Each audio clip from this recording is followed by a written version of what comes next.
Awesome. So yeah, so so what I was thinking is, I mean, right now I'm just trying to learn some of the different meta decks and obviously through that just get better at the game, right?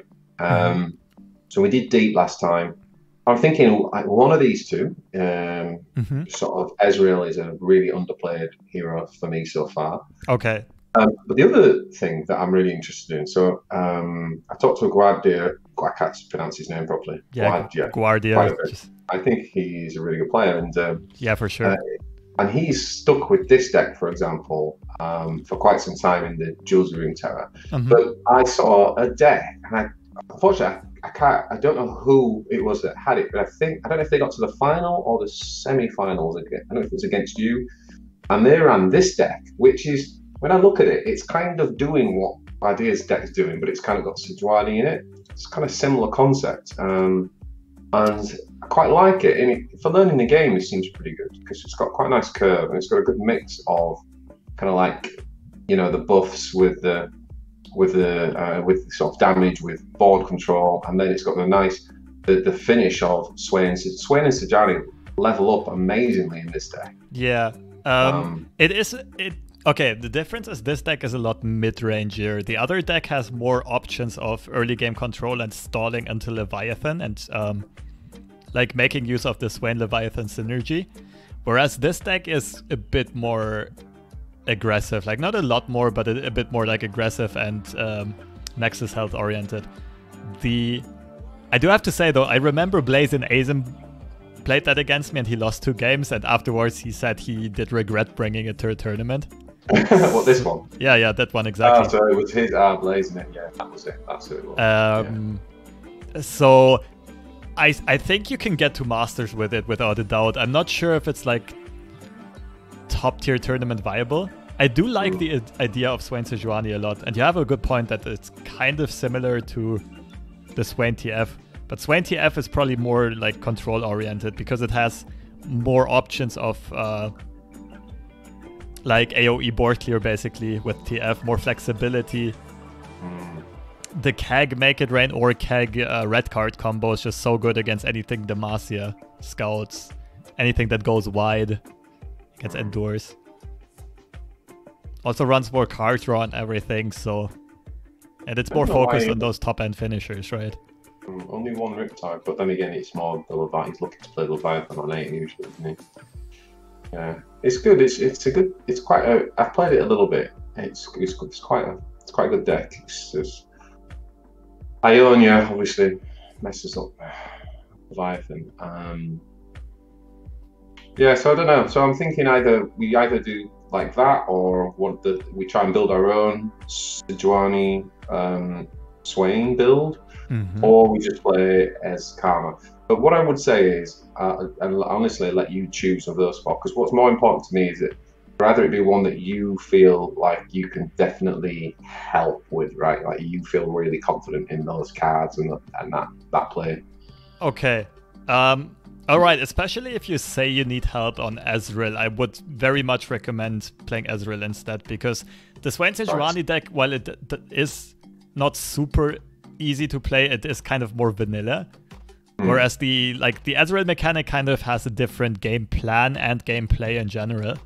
So and do you recommend the S-Freeze or S-Karma? I'm more experienced on S-Freeze, and it's a bit more simple to start off with, but we can try both. Another thing is, like, I had most experience on beta on Ezreal Nox, like Ezreal Draven, and in the tournament I also saw Ezreal Swain once, and I thought it looked pretty good. I did end up banning it though, so I'm not sure how good it is.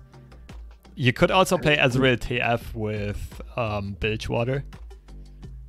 Like I would recommend to start off either with Ezreal Freeze or Ezreal Bilgewater.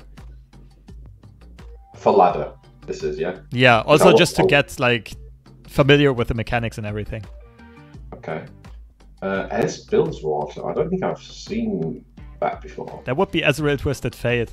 It kind of abuses the little mechanic that Make It Rain counts as targets. So for a 2-mana spell, you sometimes just get 3 targets immediately.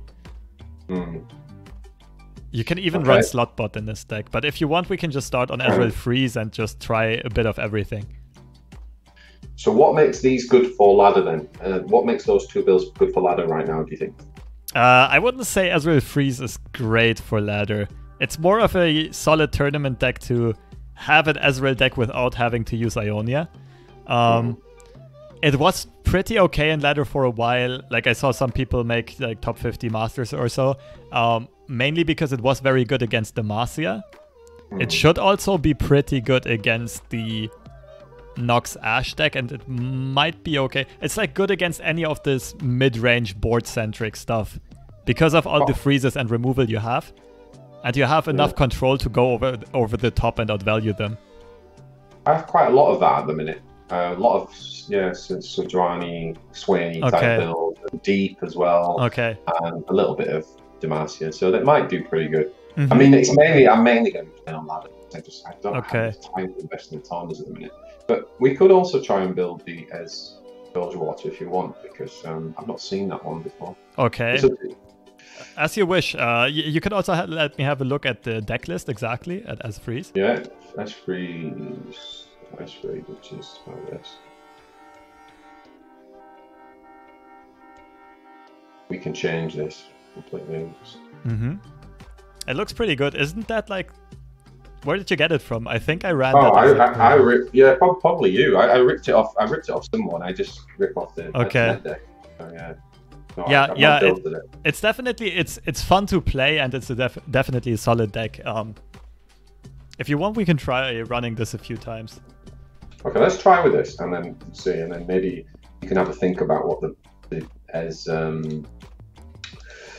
Bilgewater would look like. Sounds and Ez Nox. They sound interesting. Because I've never really seen Ezreal outside of these two builds. So that's quite good removal, hasn't it? Like on paper, there's a lot of flexibility with Ezreal, but there are some shells which are just straight up the best, and therefore it doesn't make that much sense to play the others. I was fiddling with an Ezreal Heimerdinger concept as well. After the Vi nerf, I'm not sure if that's going to be better.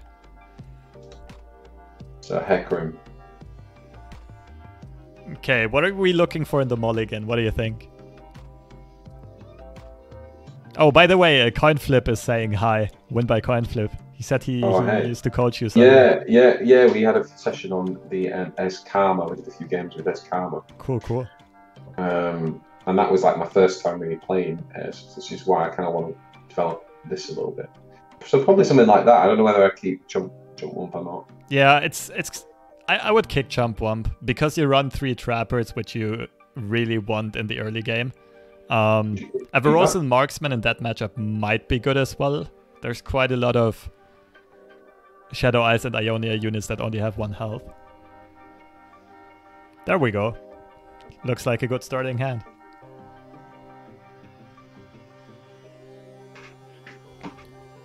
So Beam. Oh. Thank you. Okay. I'm absolutely livid and I'm shaking. I'm so angry with your brother. And if you don't have a look now, I will freaking start all-out war with him. Where's my phone? Where is your phone? He's just posted pictures of Theo.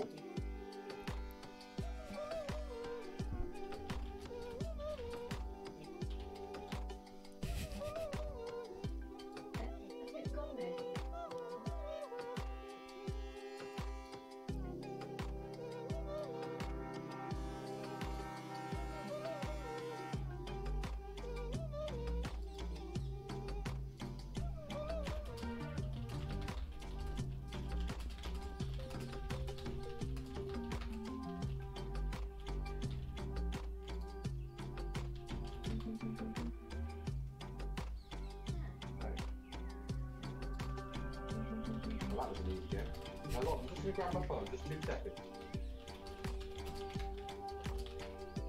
Hello?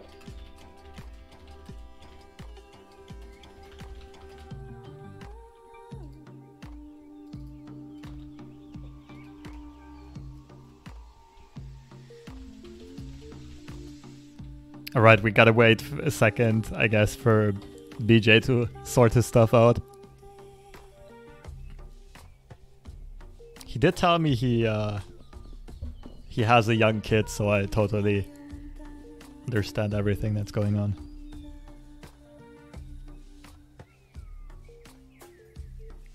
Too bad I cannot donate you better internet. Yeah, that's unfortunate. Hey there. Hey, yeah. You back, BJ? I'm back. Yeah, sorry. I'm just dealing with something there, so I might. I think we'll be all right. I just have to text someone. So anyway, he just basically gave up, right? So yeah. Did we queue up a normal instead of a ranked game, by the way? That might be it. Okay. That might explain it. But the thermal beam was definitely correct. I like that. Like that 2-drop is one of the key cards in your opponent's deck. Just get rid of it. Oh, we're in plat 4. Yeah. Got to change the stream title. I lost a few games. Happens to the best. I was like top of plat 2 and then lost some games. Went on a horrible stream. So we're gonna keep that. We're gonna keep that. Probably get rid of those 2. Yeah, I agree. That's pretty straightforward. Like, Harsh Winds is a very good card in this matchup, but you're gonna draw into it most likely. I don't know what I've done with the tech tracker. I've got the graveyard showing, but not the actual main thing on God knows.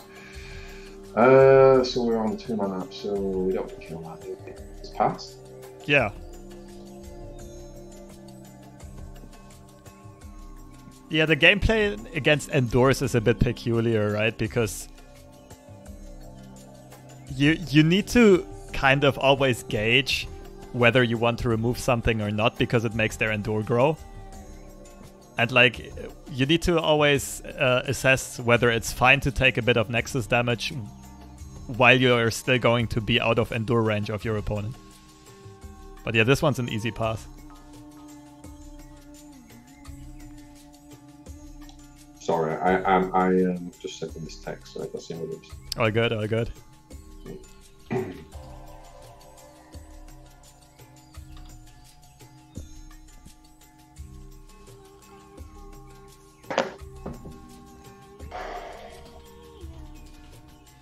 So we're just gonna pass again?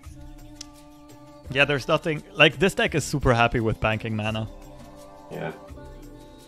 Yeah, this is what Coinflip was trying to teach me, trying to get me out of the habit of trying to spend every single. Yeah, it's now kind of. Drop that. It takes a while to get used to basically the concept of spell mana. It doesn't really exist in other card games. So in terms of removal, he's Shadow Owl, so he has got ways of removing his. So we would just drop this, wouldn't we? Yeah, I don't mind playing Trapper, but you do have the right thought. Like, most of the Endor decks don't run Grasp. They only run like Vile Feast and sometimes Whales. Okay. What do you think then? I'd probably honestly drop Ezreal and drop Trapper on our defensive turn. It's kind of, the thing is, in this matchup, your opponent can go super wide with jump blocker, so it's kind of unlikely you'll ever get board damage in, or it's rather going to be pretty hard. So your game plan here is leveling Ezreal very quickly, and like having him on board is basically 3 targets. So the only combo that could clear out your Ezreal is like Blighted Caretaker into a Vile Feast, or Blighted Caretaker into a Fury, or he's going to use an Atrocity on Ezreal, which we're all kind of fine with. One thing that would be really good, Lob, as well, as you just mentioned something which I never think, I haven't got my head around at all yet, which is thinking about which turn we're on. And so certain cards, we only, knowing when we want to play them on the defense turn and when we want to play them on the offense turn. Mm-hmm. That's currently not really in my thought process. I'm just like, oh, it's turn 3, it's a 3-drop. So that would be just a good thing to coach on as well. So do we use this now? Yeah, I would blow up the 1/1. We want to farm targets quickly. The Warden Spray, just because it removes something off the board. Right. So with Ezreal, we're constantly trying to hit the targets first out to get into them. So it's kind of, there's a pretty high chance he's just gonna glimpse here, but it's good to like. We're not really in a position where we can pass, because he can just pass back and burn our like fleeting Mystic Shot. This way, he at least has one of the target denial options. out of his hand. Yeah, exactly. Yeah, it's. I do agree though. Like, when first learning the game, there's more important stuff to worry about than whether you're on an offensive or defensive turn. But once you got all the fundamentals down and all the other concepts like spell mana, then you can pay more attention on like. Basically, when the game starts and when Mulligan starts, you already look at who has the attack token and, like, for example, the Bilgewater 5-drop, the Scout with 4/4 that makes opponents vulnerable, is like a lot more valuable if you have the attack token on turn 1, 3, and 5, so on odds. Which one's that? Sorry, say that again. The 5 mana 4/4 and give an opponent vulnerable. Oh yeah, yeah. 1, 3, and 4. So 3 routes we could go here with minions. So could do Trapper and Mystic Shot one of the spiders. Mm-hmm. Or we could play Marksman and just kill one, and we could take out 2, I guess. Yeah, exactly. I like the Marksman right now. He's on 0 mana currently. He cannot glimpse. He cannot deny the target. Oh wait, I didn't realize it came up like this, like a fast spell. Yeah, yeah. I thought it just bursted and did it. That's interesting. Would we use the shot as well, just to level up Ez? We can't really. These bodies can't really defend too well. Which heroes does he run? Elise and Kalista, right? Let me just pull up a list real quick to see whether we have better Mystic Shot targets. Ravenous Butcher is on average a 2 off. Yeah, I wouldn't really mind it.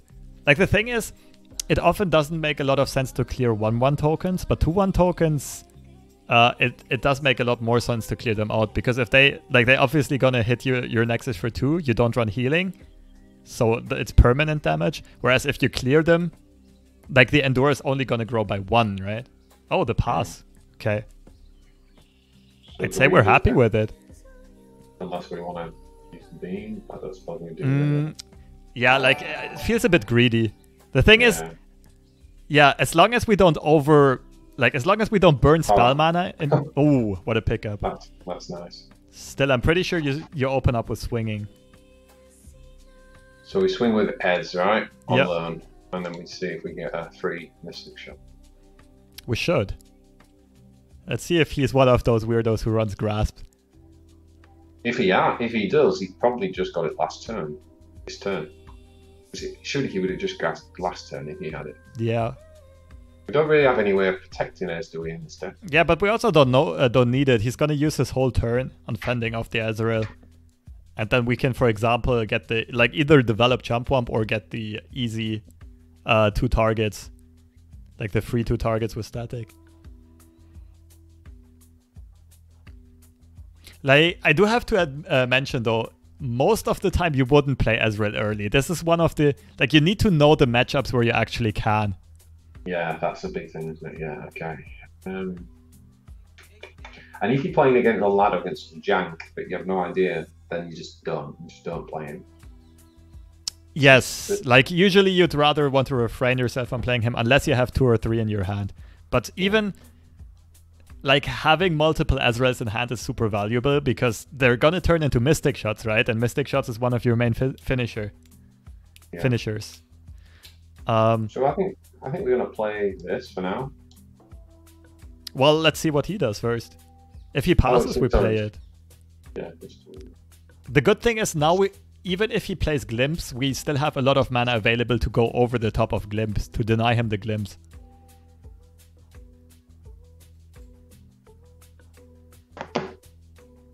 Oh, he's taking his time. He just passes. Yeah, but we gotta use it. Yeah, I like using it.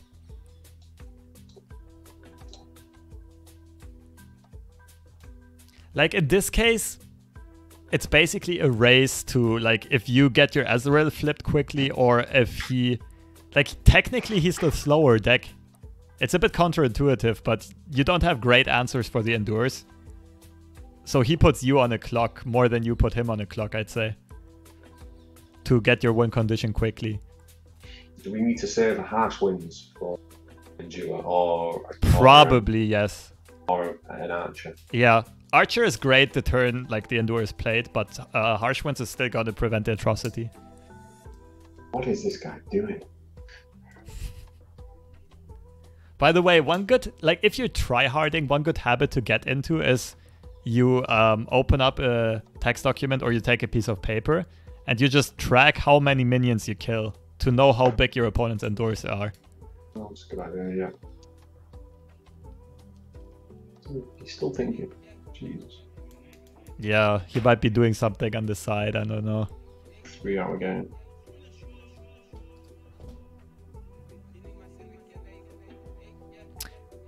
Alright, let me read some questions out of chat in the meantime. Are there any tournaments this week? There's quite a few. There's Mavericks tournament. It's EU. It's gonna be Saturday at like noon or afternoon. Then there's... Okay, wait, give me a second. Let's get back into the game.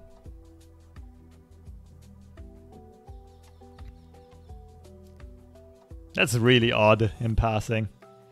What are you thinking about? I have no idea what he's doing, honestly. I mean, is he... Like, it's kind of hard to believe he has a bricked hand with 8 cards in hand. Oh, maybe he's waiting for Thresh. Oh, he hasn't got... He doesn't play Thresh. Neverglade Collector could be. Yeah, so we should just kill him off then in that case. Yeah, like... Or do we just drop Chomp this turn? I think Chomp is good because you can still play... like, you can still Thermal Beam him next turn, right? Yeah, exactly. Okay, we've spent our mana. Let's see if he was waiting for that for some reason. I don't... Or maybe he's just like, I don't know. Like you were earlier, like busy writing messages on the side or something.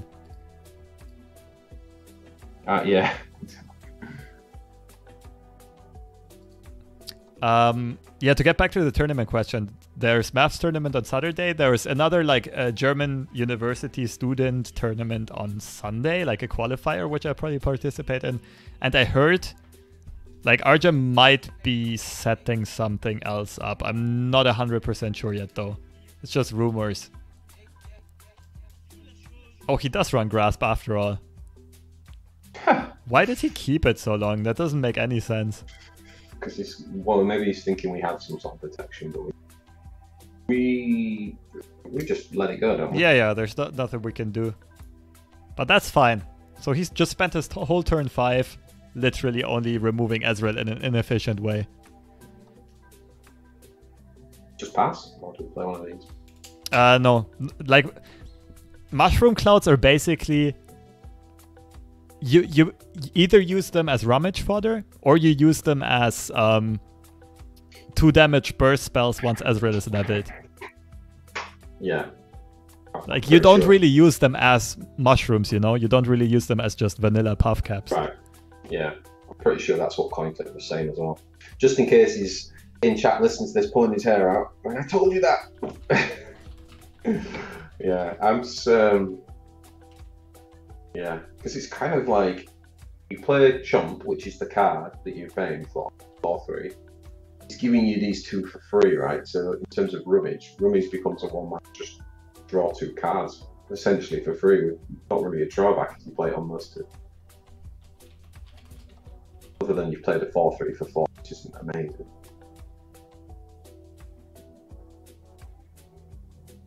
What is this guy doing? Seriously.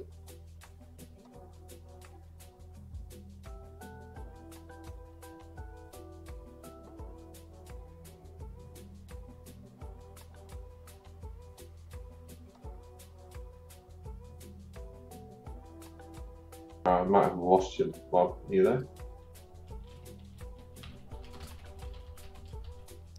Okay, interesting. Oh, yeah. Back. I thought I lost you. No. I think we just He's probably going to caretaker this turn, I think. Yeah, he very well might. We drop this. But we can still play this afterwards if we need. The thing with Trapper is it does dilute our next draw. Like, we kind of want to draw into another Ezreal. But we kind of... Like, Iceman Archer is... I wouldn't do it if he still has... yeah, Trapper is fine, I think. We still have mana for Static Shock available. We still have mana for Archer available. It's kind of close. Like, I mean, the Yeti is good in theory, especially now that he has this kind of awkward board, right? Where we actually might get some face damage in if we swing. But usually in this matchup, like, we never get board damage in, and Yetis don't really... They're just, like, good blockers, but we don't want good blockers. We want targets and we want Ezreals, right? Mm. Yeah, it's kind of weird. If you play Ezreal decks, it's very... it's kind of very different than what you would usually expect from a card game. Like, it kind of turns a lot of concepts upside down. Yeah, there's no way we're blocking this. No. Just stick that block.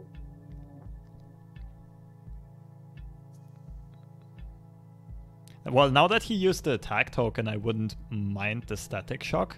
Just to not burn 1 mana and to get cycling quickly. Yeah, to get cycling in. To get drawing in. We hit that and face, or do we hit one of these because we're leveling it? We need to collect targets, so we definitely hit the minion. Hit that one because we can deny him the thingy target. Yeah, you could also... Like, the question is, do we ever get face damage in this game? If we do, then we should hit the Hapless Aristocrat. If we don't, then we should hit Undying. I don't mind either. Because, like, if we expect never to get face damage in anymore, this basically just makes his Endure grow by 1, right?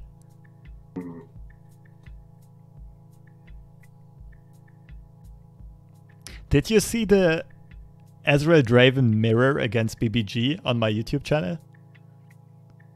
Ezreal Draven mirror. It was one of the Tournament Classics games. When was that? I probably uploaded it a week or 2 ago. Oh, I haven't seen that. I'll go back and... But that's like where you... like, I think even the commentators say at one point, like, this mirror, like Ezreal versus Ezreal, makes you kind of forget everything you've ever learned about card or strategy games and turns it upside down. Because it's one of those things where you actually don't want to put anything on board because your opponent could just get free targets, and you want to mill cards in your hand or want to discard them to have more hand space and so on. It's super duper weird. So yeah, Ezreal, it's kind of good to practice this. It's a very different, like, gameplay than a lot of other decks. Mm. Yeah, it's weird because you're kind of playing like a control deck in some regards, in the way that you're using your mana. But at the same time, it's not actually a full control deck. It's almost got that kind of thing of, there's a sort of sweet spot, isn't it, just before the control decks that go off that you then turn into the combo. Mm-hmm. Yeah, it's knowing when to pull the trigger, I guess.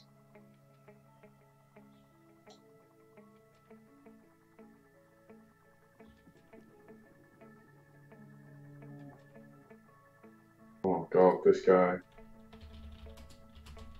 Like, he's quite the thinker, isn't he?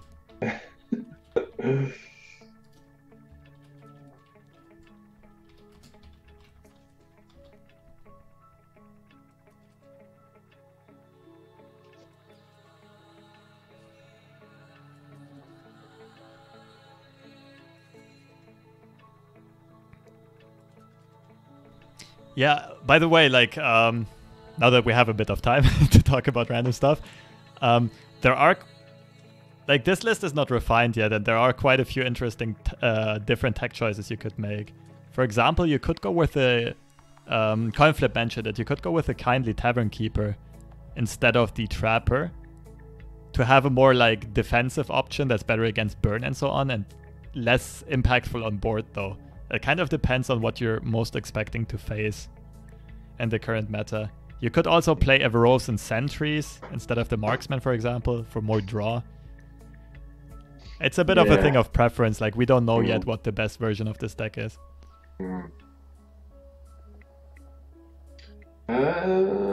So we play the Yeti for 1. Yeah, the Yeti is a pretty safe play. Like, right now, we could hit his face with 2 minions. Like, open attack would have even been a consideration. But then again, the 3-1 can easily be Wild Feasted, or if he plays Grasps, he might also play Whales, right? Oh yeah, now this puts pressure on him to play a minion, I think. Or yeah, I mean, what's he got that removes the Yeti? Vengeance. You take the 7-4 trade with him.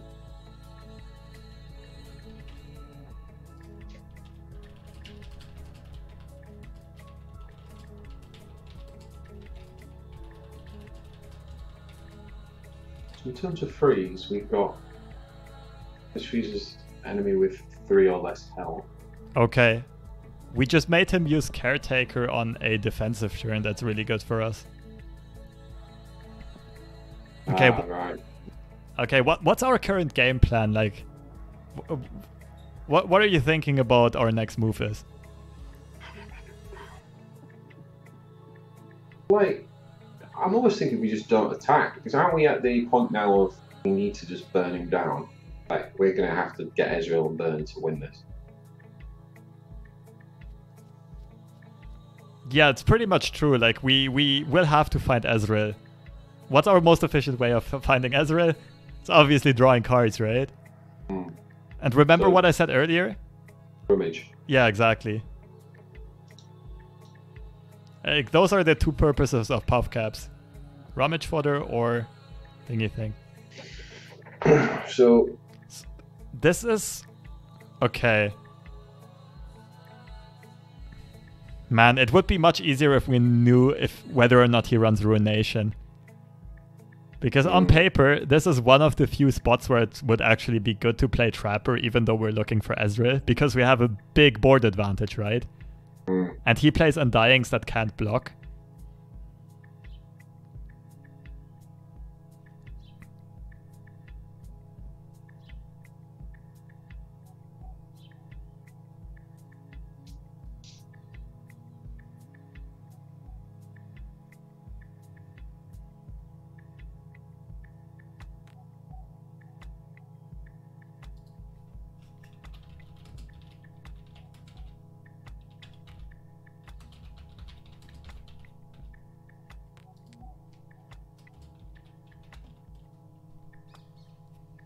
That's interesting. He shouldn't have Scary Place on 4 mana though. I wouldn't mind playing the Trapper here. Alright, now we got the time back to regular. Because it was a burst spell, wasn't it, actually? No, it was just because we timed out on our last decision. No, so what I mean is because I played Rummage, thinking that was my turn, normal turn, but because it's a burst spell, yeah, it doesn't count as in. That's why we lost it. That's why we went onto the emergency timer. True. Yeah. Yeah. So next turn would probably be a good Ruination for him. Yeah, if he runs it, yeah, that's the question. But even if he Ruinates, he's gonna only have 2 mana left. And if we find the Yeti here, like, we can still put something formidable on board and maybe connect to his face. I mean, do we just attack? Well, we're just giving away damage, aren't we?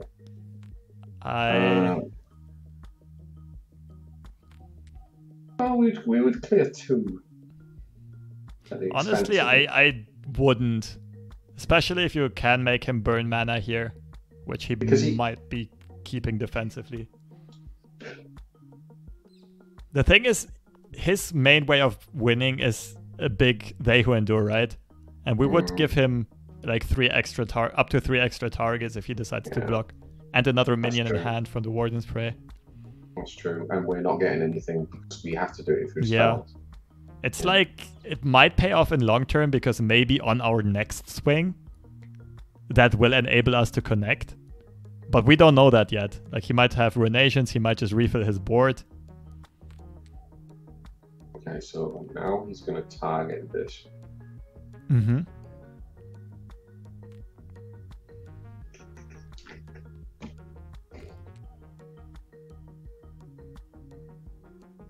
So what are you thinking about? I mean, I don't think this is going to do anything on the game because it's not going to be big enough to kill Endure. Yeah, I agree. So maybe we rummage that with something else. Yeah, I agree. I like it. What would you get rid of? It's kind of close between. Yeah, probably Brittle Steel. Harsh Winds is just too good against Endures. Oh wow, that's really good. Do we just do that now? Oh, we can get both, right? Yeah, I'd probably play Yeti first. Just like to pass the action back to him. Like, the thing is, although we know we're most likely going to progress day this turn, the turn is going to be much harder for him if we still have mana up, right? Just like psychologically, he still has to play around our answers. Exactly. Yeah, and because that's burst, we would have had to play the Yeti as well. Mm-hmm. Yeah. So now we play it. Yeah, I like playing it. On 3 mana, there's nothing scary. We don't need to keep Harsh Winds mana up. Like, he's already at max health, right? We're totally fine with him overhealing, basically. Yeah. By the way, like, another good habit to get into when you're playing Ezreal is just to click like on your deck every turn or every other turn to always keep in mind how leveled your Ezreal is. You've only got to target the enemy, haven't you? You don't have to damage the enemy. Yeah. Yeah, that's correct. 0 mana Thermal Beam actually works. And also the Harsh Wind gives you 2 ticks. But, really? like, we kind of do want to get rid of the Neverglade Collector. So I wouldn't, like, waste Thermal Beam.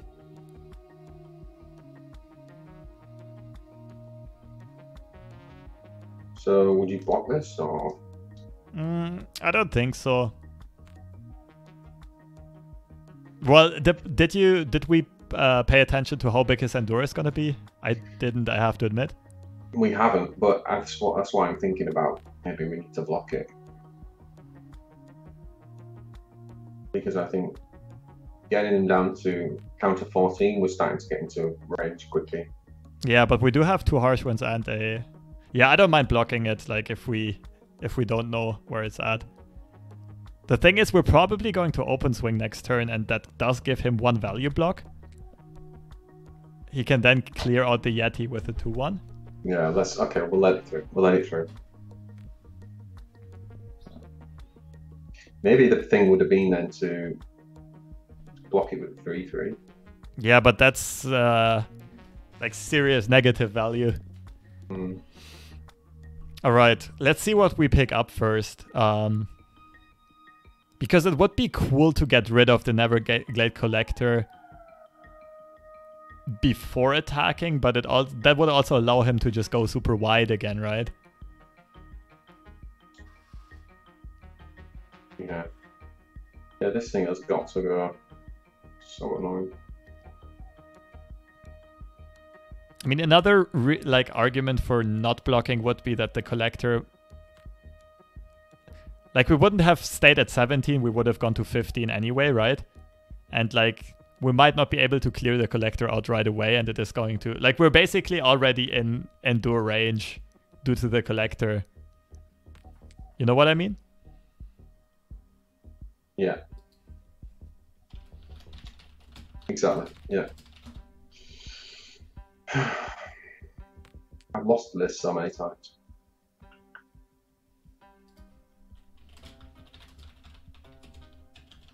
that was it the Jamfest semi-final against BBC that it was Nox? Yes, yes.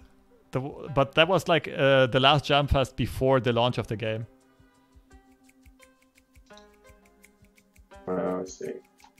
So it's quite an old deck list. Vi is actually a really good pickup. So we can trigger the only question is, do we play around Ruination or not?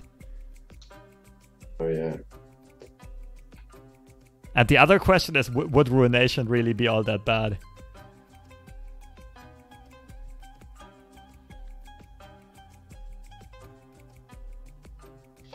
Well, maybe. Like, okay, Mystic shot first. Nah, we definitely don't do that. The only question is open attack or develop Vi. I think it's got to be Vi, isn't it? He's yeah, going to kill that anyway. I think. Yeah, it's close. You go with it. I think I prefer open attack, honestly. It's kind of hard. Like, that's always the problem of ladder. You never know what your opponents are running, especially like in silver, gold, plat.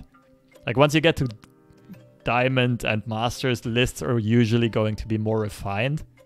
I've got to be honest. That's something I'm finding frustrating at the level I'm at, because I'm trying to. Yeah, I actually have done quite a bit in learning the decks, and so, but it's just not counting for anything, because I'm just getting homebrews after homebrews. It's just like, what is this shit? Yeah.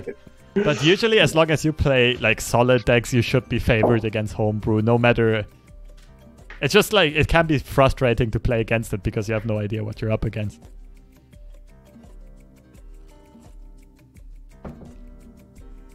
Oh, that's really good for us. We're getting 10 damage in. Holy moly. Yeah. He's definitely in endure range now, so that's just out of the... Exactly. But what we can do is we can play it V. Is it V or Vi? Vi. I think it's Vi.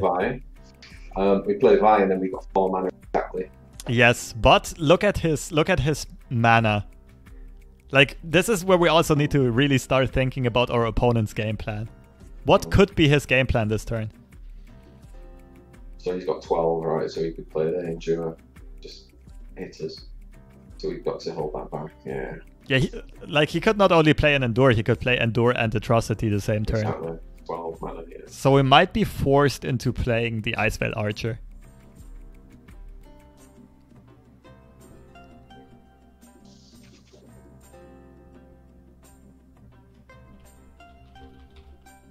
That is one of our answers to endure.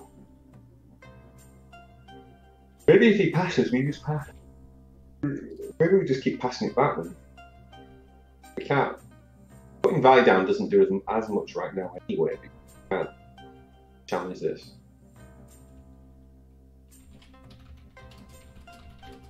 Stop being greedy.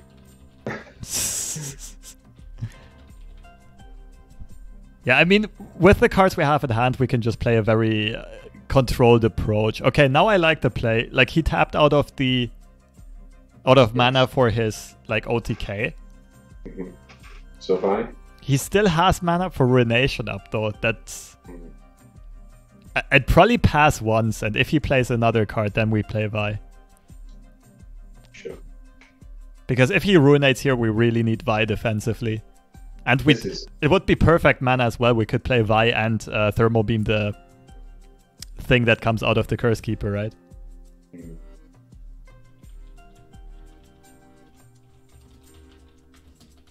Yeah, the passing game is definitely a big part of what I need to learn. Big part of the game, isn't it? Like knowing when to pass.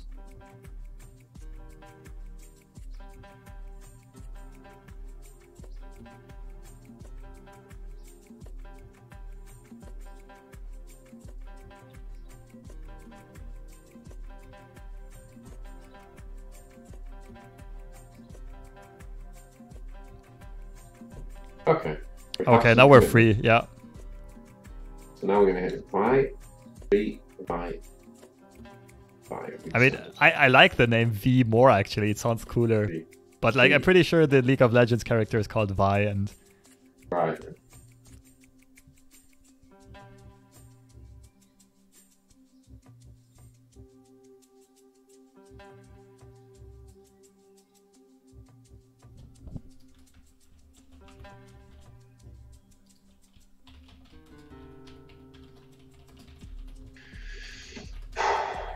So I wonder, he's got 5 cards. I wonder whether he's actually got Endure, Atrocity. Would he have just done it then? I think he would have done it then when he had the 12 mana. He had the life. Like, Atrocity now doesn't make sense for him. That's perfectly fine for us. I'm thinking like Glimpse Beyond. So now we can either deny him the draw or get rid of the Neverglade. Oh shit, yeah. No, let's... I think since he's most likely going to open attack, we just let him... like, and us, that's very important, and us having all the answers to his Endure in hand. I think due to this, we're fine letting him draw. Yeah, that's a really good point, because we do have the answers. This yeah. is going to kill us anyway if we don't do something about it. So the Collector is currently scarier, especially if he open attacks. It's currently scarier than the Endure, I would say. Yeah, true.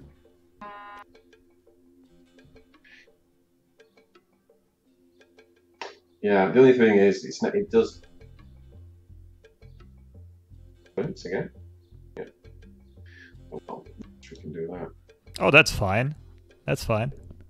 So now he's out of glimpses. Sorry, what were you going to say? Well, yeah, just knowing that he probably didn't have a and during hand, if that's what we were scared of, then we should have killed to prevent the glimpse, right? But like you said, we were actually more scared of the whatever that was called, 2/5, 2/4. We don't have any heal in this deck, do we? No, that's why I was thinking about yeah. Apparently LNZQ, like Coinflip just told me, LNZQ prefers running the Kindly Tavern Keepers over the Trappers. Which, I mean, both have their merits. It kind of depends on the meta you're currently facing. Over the Trappers, not the marksman.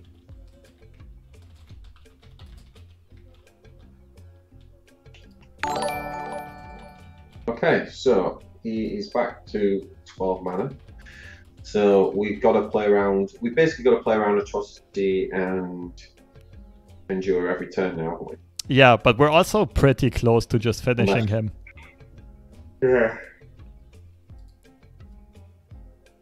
So we're waiting. Yeah, okay. Yo, so Barney, thank you. Are still far away from leveling them. Well, yes and no. I mean, we are lacking 4 targets, but just see how, like, count how many targets we currently have in hand.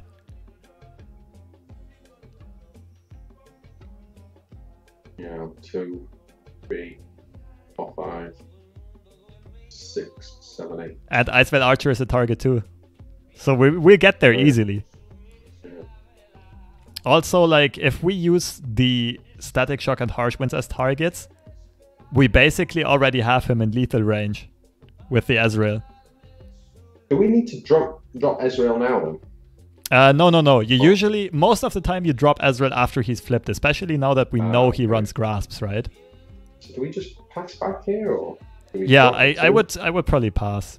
We could drop the Archer onto that. But the Archer is much better if he plays Endure this turn, right? Like, his attack is not scary at this point. No, that's true. If he attacks, we're fine Harsh Windsing, Static Shocking, get our Ezreal flipped.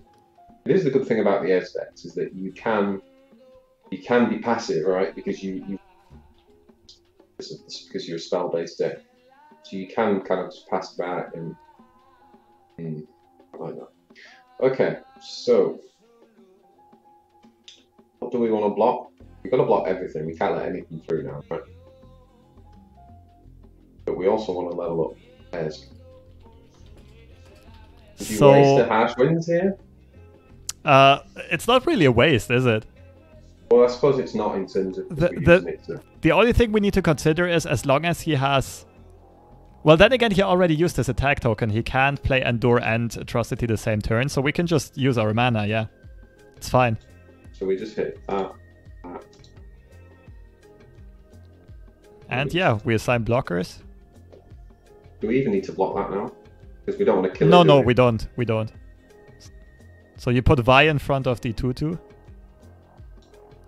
And actually we need one board space, right? Yeah, just let the 3/1... Yeah, you actually did it right before. If we don't want Vi to take damage, exactly. My bad. So we see how he reacts. The good thing about not static shocking the spider here is that like he's run out of glimpses, but he could still deny us targets with Vi Feast, right? He can Vi Feast his own spider. And we don't get the target. So what's going on through your mind right now?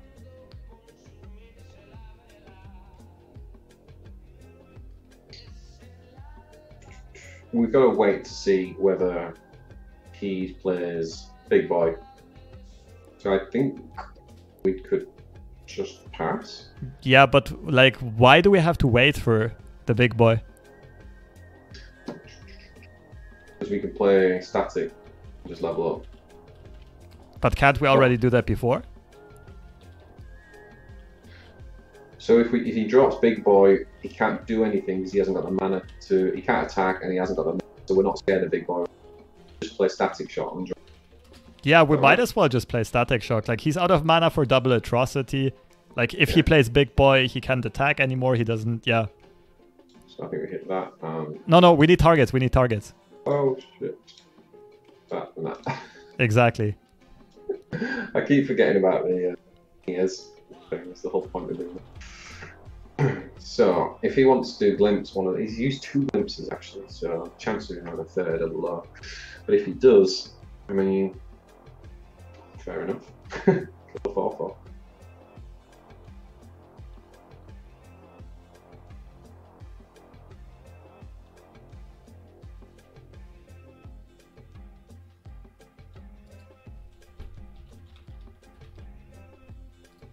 So how would you describe then the difference between this and the Ez Karma versions? What would you say this has over that and vice versa? So this deck compared to the Ez... That's actually a very good question. This deck compared to the Ez Karma version has a lot more mid-game board presence. With the Trappers, with the Marksman, like Chump Wumps it also plays. But it lacks... Like, if you play triple Eye of the Dragon, like, Ez Karma has more healing. And one very important thing about Ez Karma is it has the alternate win condition of having a leveled Karma on board and just bursting your opponent down. Because all of your burst spells get doubled, right? If your opponent is at 12 health, you just play Karma and play, like a Mystic Shot and they get excited, right? No, wait, that's 10. I can't do math. 3 Mystic Shots or 2 Mystic Shots and I get excited. If he's at 20 HP, you just play 2 Get Excited, 2 Mystic Shots, and one-shot your opponent. It's crazy. So we play Ezreal here, now that he's flipped. For the open attack. So we want him to get the... He might get the... Yeah. Can't kill it. Well, he can kill it. This is where he ruinations.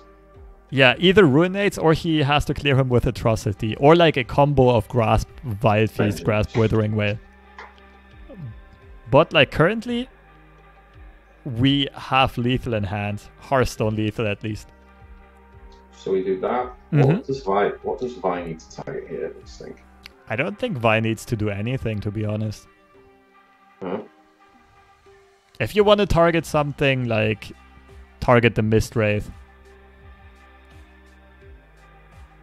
Do we not want to just minimize damage on? No, Mist Wraith, not Wraithcaller. The thing is, if we pull one of the cards that minimize damage, we generate extra value for him. Like the... You actually... Yeah. I mean, we can full swing, but there's also not really a point to full swinging because he can block everything except Ezreal, right? But so yeah, you're also fine. Yeah, it's okay. Just go for it. It doesn't really make a difference. Like, we're either winning on this turn or we're likely to lose on his next attack.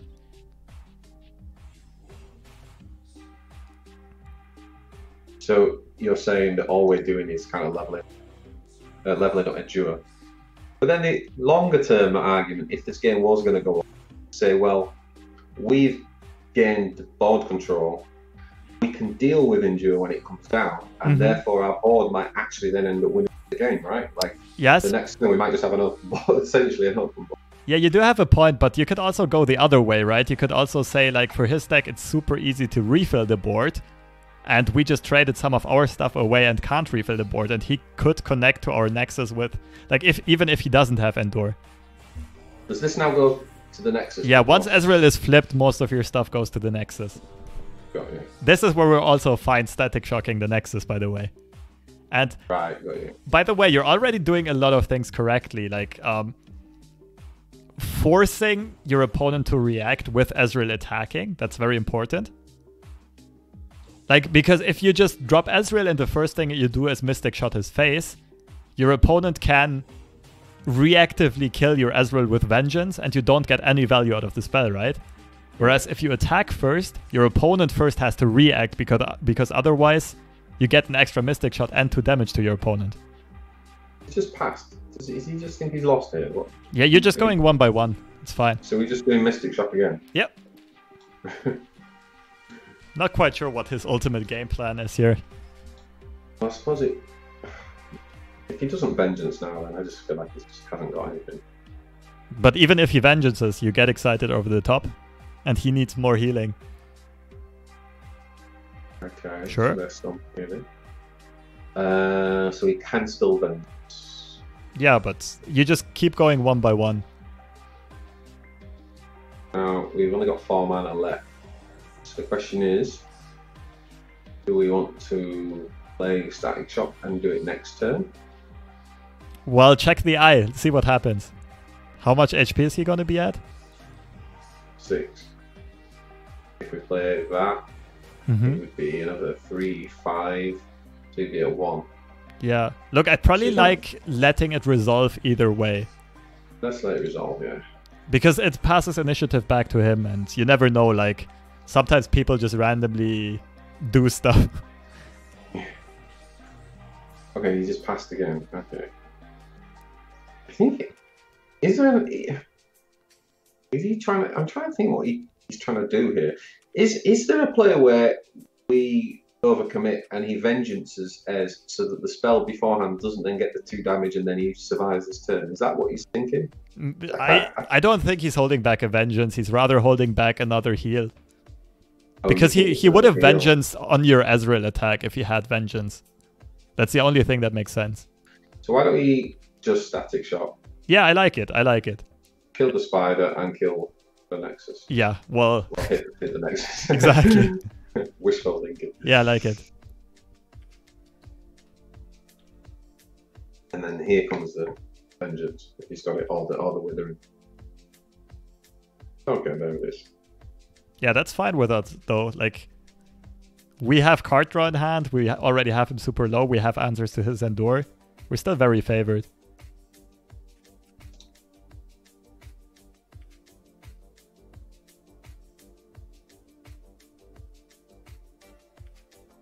Okay.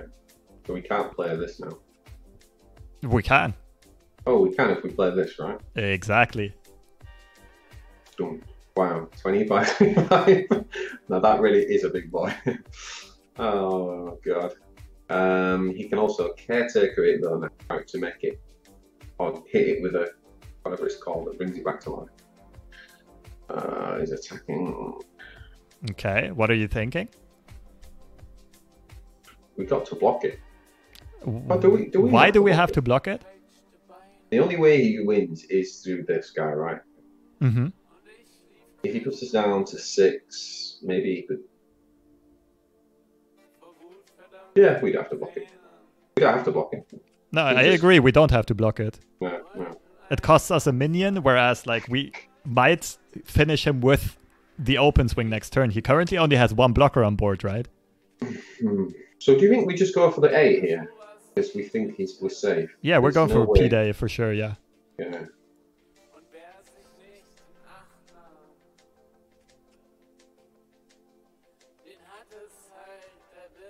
Okay, we have to pass this. Unfortunate that we didn't find Ezreal, but it's still looking good, like the current board state. Lost 2 Ezreals there now, haven't we? That's true, But true. I do like the draw in this deck. Yeah, it's super necessary. I think with the kindly tavern keepers, I think this version would feel a lot safer over the because of the board presence and the heal. Yeah, that would feel a lot safer than the Ez. Can't Ez. Sorry, just give me 2 seconds. All good. Olé. Olé. Okay.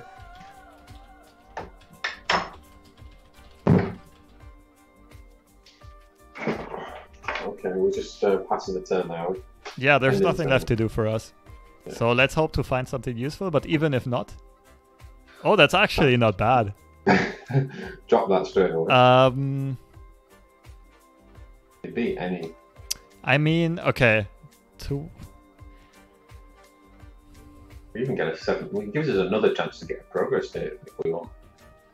Yeah, you kind of have a point. I'm thinking, like, right now the only thing that beats us is Whale. If we open attack. And if we play Iceman Archer, he can also get Brute Awakening added. But you do have a point that the burst speed, like the open freeze here is really good if he doesn't have Brute Awakening. Yeah, I don't really mind dropping the Archer. Because that also allows us to either draw or play Chump Wump this turn, and Chump Wump survives against Whale.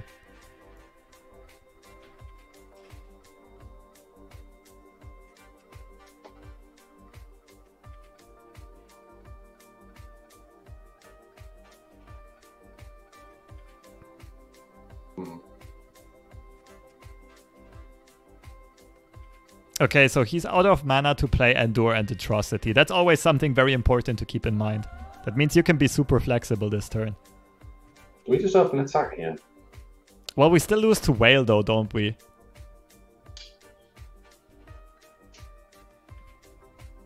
I have to say, I really like using the Chump Wump. Like, currently we have everything in hand we need to win.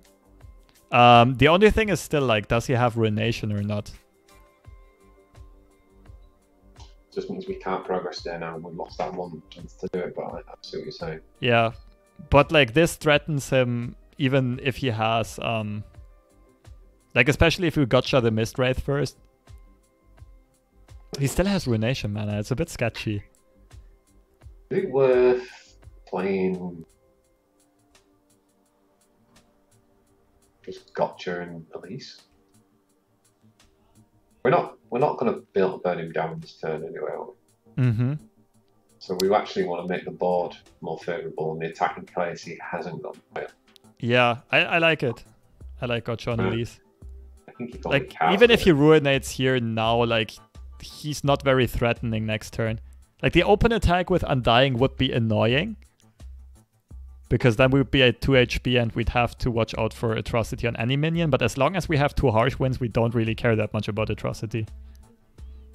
This is so powerful, isn't it, here? It's crazy good, yeah.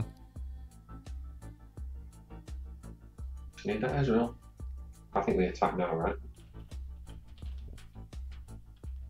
Yeah.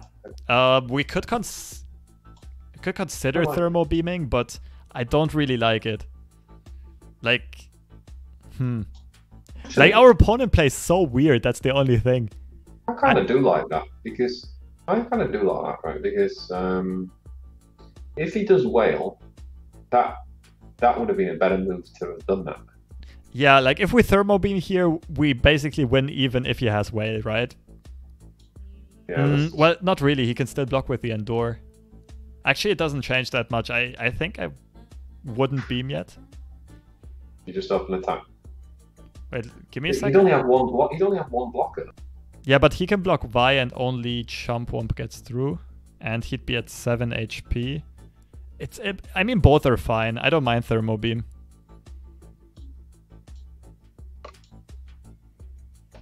Just wondering if we can...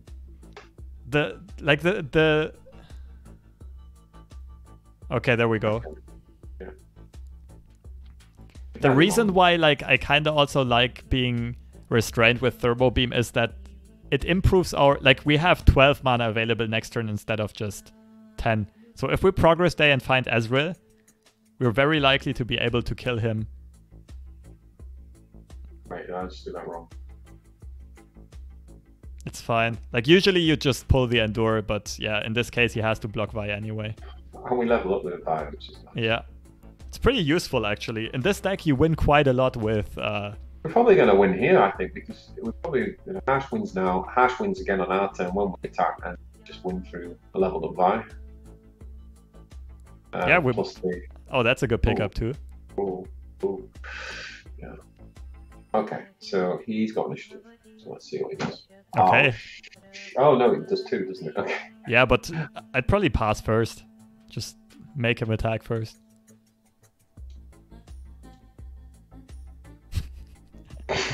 The BM mode. Go on, play your third one and go. Okay. Okay. That's not quite so funny. But we still, like, he can only get us down to 2 if we block. Like, we harsh wins the 2 Endures and we block an Undying and the Spider, we're still at 2 HP. So just pass? Yeah. I wonder if there's an argument for putting one of these. Yeah, that's what I'm thinking as well. Like, if you put both puff caps in, right? It's like a 50% chance pretty much that they'll come out. More even, yeah. So harsh winds is forced. We do that anyway. Is there any way? He hasn't got any buffs in this, has he? There's no way of playing around that. Not now he's committed. I know he can kill them and bring them back to life. So we block. That has to just block one of these. But we have to block this, don't we? Yeah, I don't like going down to 1 HP just because like he might be able to find some weird Netherglade collector lethal. And like our minions are not gonna hit his Nexus anymore anyway. Well, Vi might. Well, yeah, but she's gonna do it by hitting a Spider. Or like even by hitting an Endure, he doesn't have glimpses anymore. I really like the idea. The only problem is, what if we put both of them in? What the hell do we dispel? Yeah, well, we're planning to win on our next attack anyway. So we would have to discard Progress Day and whatever we draw, right? But right now his only real out is Grasp of the Undying. And if he actually has it, we're much better not putting the puff caps in. Because Vi is gonna hit him for 5 damage anyway if he doesn't have Grasp, right? Grasp or Vengeance, that is. So you think don't put them in? Yeah, I would just pass. We put one in, we lose it. Oh, the mana's not really important at this point. No, mana doesn't really matter. Like, at this point, you most likely don't need the... Like, the puff cap damage won't matter, because if he has Grasp... Like, only if he has Vengeances, and he didn't play a Vengeance yet, if I recall correctly. So he probably doesn't have him in his deck. I think it's atrocity time now for him, surely. Yeah, for sure. So, if we open attack now onto a Spider... Then he thinks he atrocities. Okay. And then we win them down. Then we win. Then we play that and we won.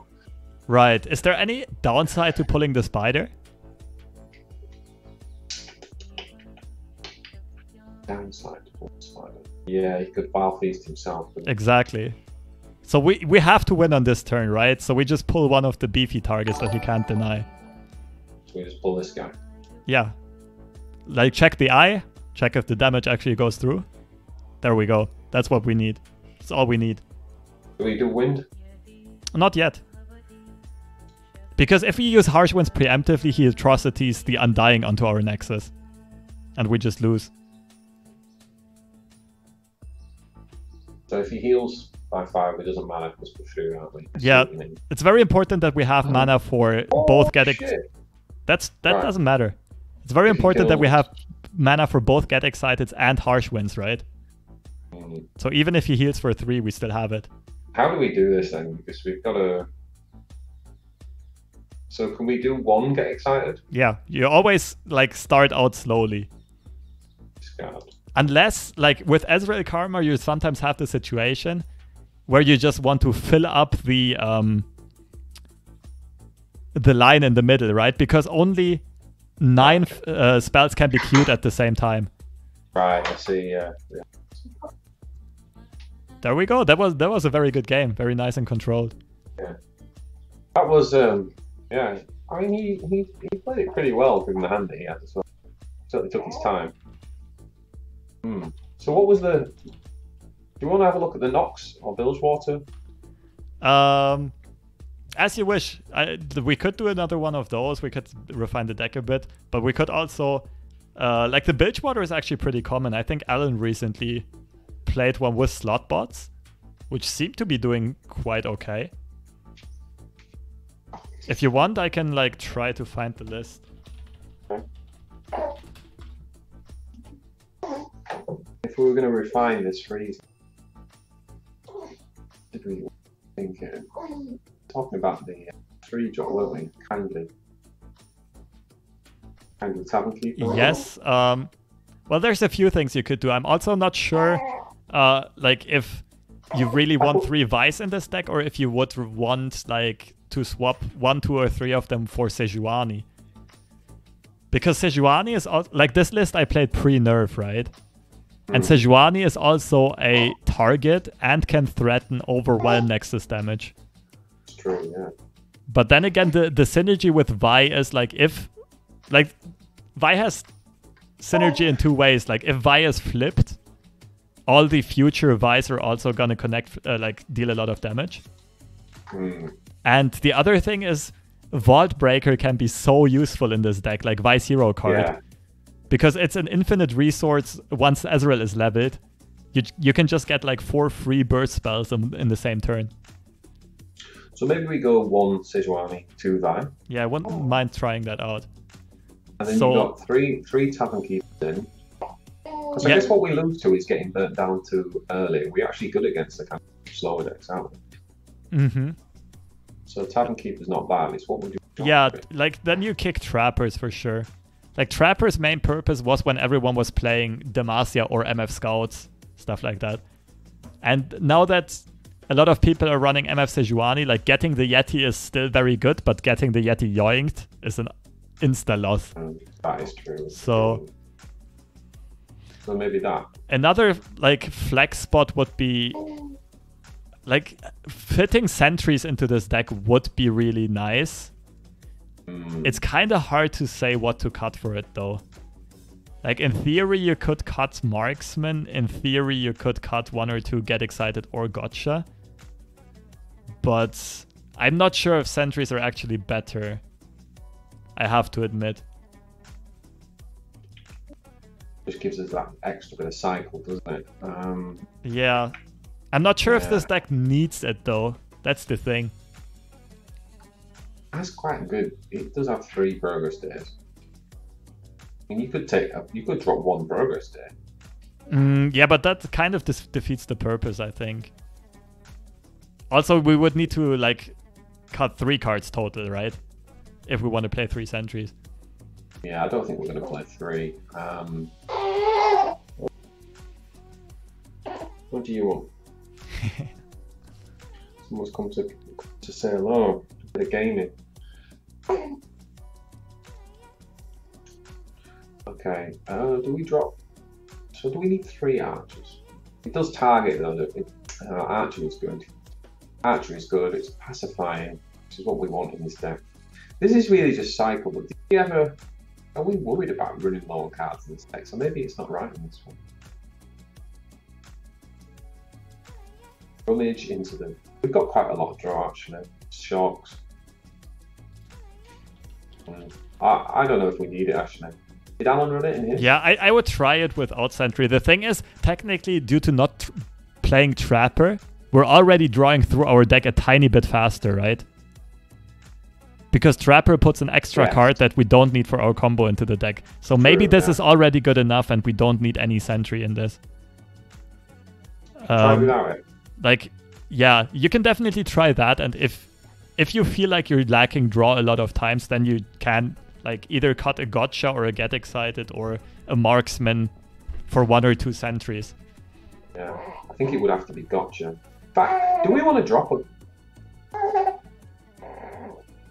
You like 2 Gotcha to get excited? Yeah, I kind of like it. Gotcha is a very efficient removal, and it's also, the more draw you play, the better it is, right? That's true, yeah. Wait, let me see if someone maybe even posted the Allen deck list. Like, I can't really find it right now. If not, we can still just... We'll just play another one with this, and then we can... Wait, I can... Yeah, okay. Let's play another game, but I can give you the deck code, I think. Cool. Okay. Okay. It's not quite it. I just tried to find an actual good deck. Or if not, did you say that it was someone used it in this weekend's Real Terror? That was the Nox version, did you say? Yeah, exactly. I'm not sure if it was like... I've got those lists somewhere. I've got the spreadsheet somewhere. Ah, okay. It was one of my opponents, but I don't remember which one. One of them in Swiss rounds. I think it was towards the end of day 1. All right. What are we playing against? Endurse again? Okay. Mono Kalista. Sure if that is injured. Probably. It's a lot of tokens again, and I think this is quite favoured for us. I hope so. It depends on how many Heartwinds we draw. So what are you thinking? That's actually not a bad hand. Yeah, I agree. I'd probably fully keep it. Yeah, nice up. 2, 3. Oh, yeah, we can just pass that.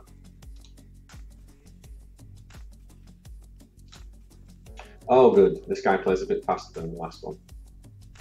Thank goodness. The other one was like Resident Sleeper. Resident Sleeper. We dropping that on that, really? If we pass, he can just pass as well, can't he? But we're happy with that. Are we? Yeah. If he passes, we're perfectly fine.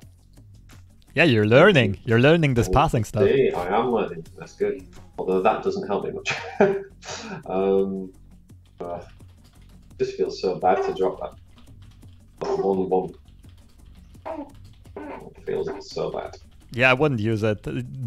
Like, this is one of the best answers you have to endorse, right? It's totally fine, like, not viewing it as an early game minion, but rather as a late game answer. Like a 2-mana flash freeze, kind of.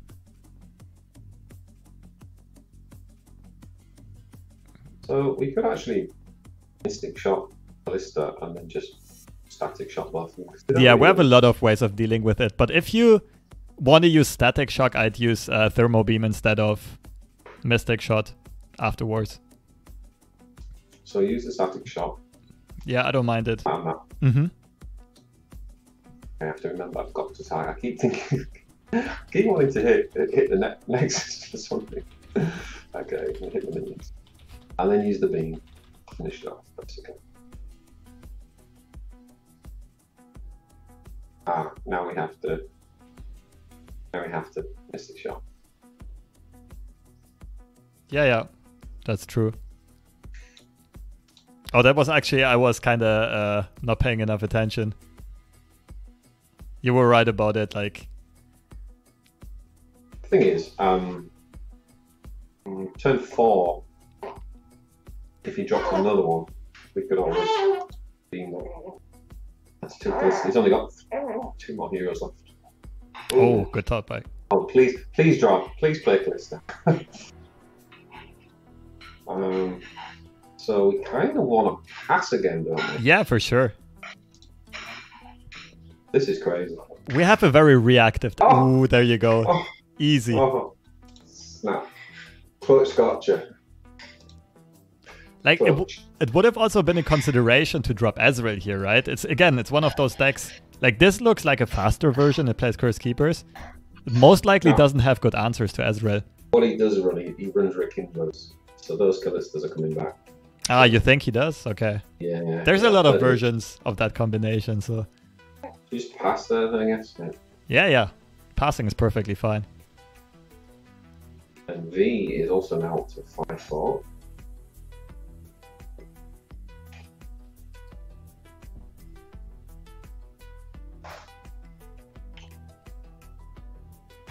Yeah, just stop V. Yeah, exactly. Pretty straightforward. On an open attack, we threaten a lot of damage, actually.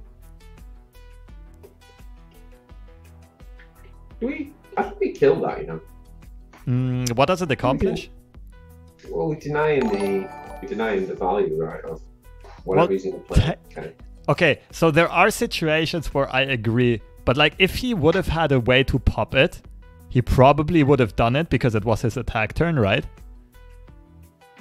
And he still has mana for like Glimpse Beyond, like he would have used it before attacking.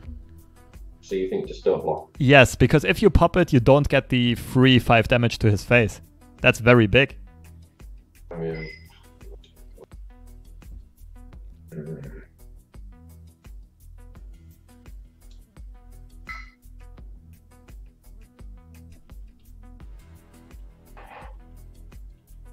Oh, okay, that's interesting. He's electing not to pop the Curse Keeper. I'm not quite sure how that is ever correct, actually.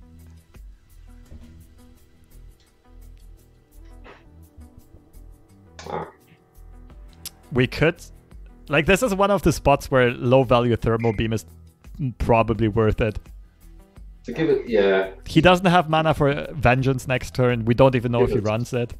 Like, literally, this 2-mana card means deal 6 damage and remove the 1/1. Exactly. Yeah, we could even... Oh, we have to just go. Yeah, for sure. 6 damage to the face, please.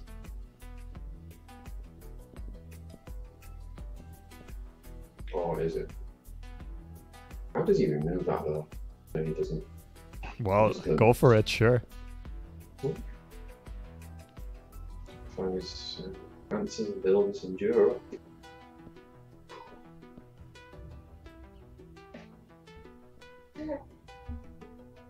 Okay, so he did end up top decking that, but...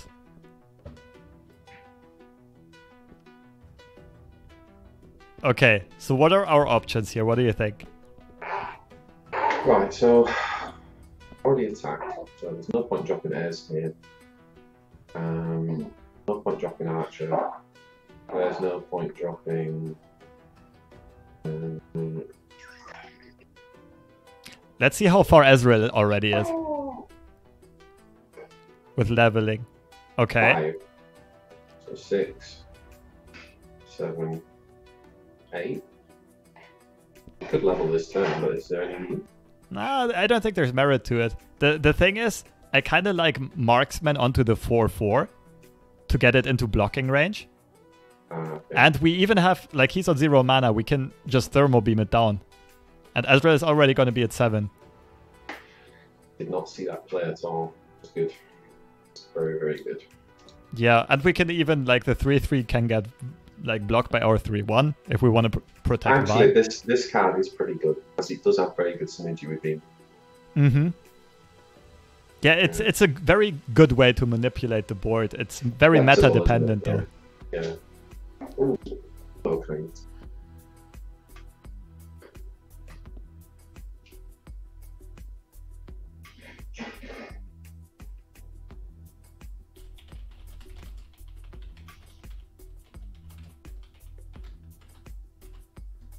Okay, so we want to kill this. Mm-hmm. If we just don't block, then we can get... I think we just don't block. Wait, we could actually use the first on that. Yeah, but no, I wouldn't do that. Like, he's only on 7 mana. His only way of going super wide would be... What's it called? Brute Awakening. You wouldn't block that. You wouldn't No, block no, no. Because if this resolves, like, we again threaten open attack. I probably would have used Brittle Steel to keep Vi out of, like, 1 to flip Ezreal, 2 to keep Vi out of grasped range. Sorry. Don't worry. We have kindly Tavern Keeper to either, like, make our Vi healthy again. That's true. Or heal our Nexus. The thing is, whilst he's got 7, I don't want to do that, so just in case, because this is a bit of a, yeah. If he's forced to vengeance it with 2 mana. That frees up our Ezreal though. The thing is, if he does use Grasp now this turn, we cannot kindly Tavern Keeper in response. So do you think we yeah, I think it's the best play we have right now. Onto Vi, not Nexus. Yeah. Like, I mean, we have Harsh Winds as an Endure counter anyway, right?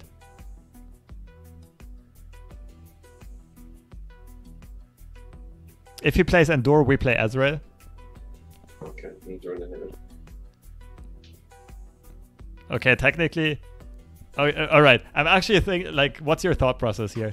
So one thing we could do is drop Ezreal, because he now is under 5, so he's got no remove. So nothing that can remove it, so we can just drop that safely, and then and then just open attack. Exactly. I really like it. One more thing is, we open attack, pull the Tavern Keeper, use Brittle, and both our heroes flip. Or rather, like, Vi is in range of being flipped, just as well as Ezreal is gonna flip. Yeah, excellent.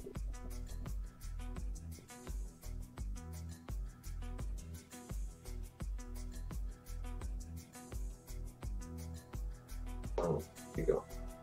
There you go. What does he have on 4 mana? You could have black. Is it Black Spear? Oh, okay, sure. Yeah.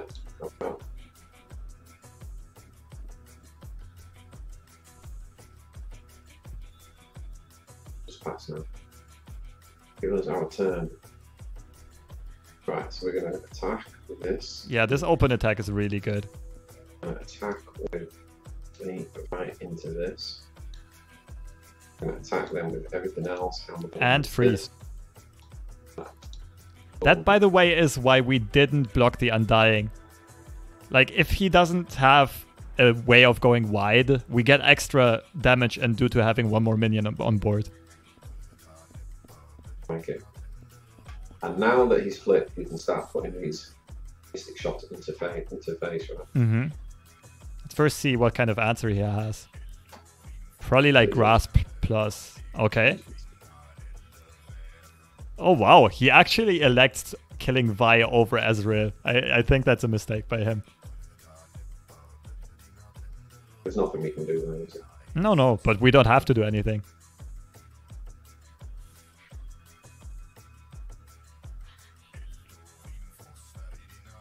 So we just keep putting these into face now. Yeah.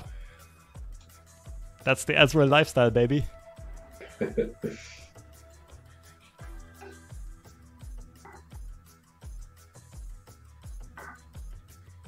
we play this? No, we don't. No real point in it. Like, this is basically just an answer to Endure, nothing else.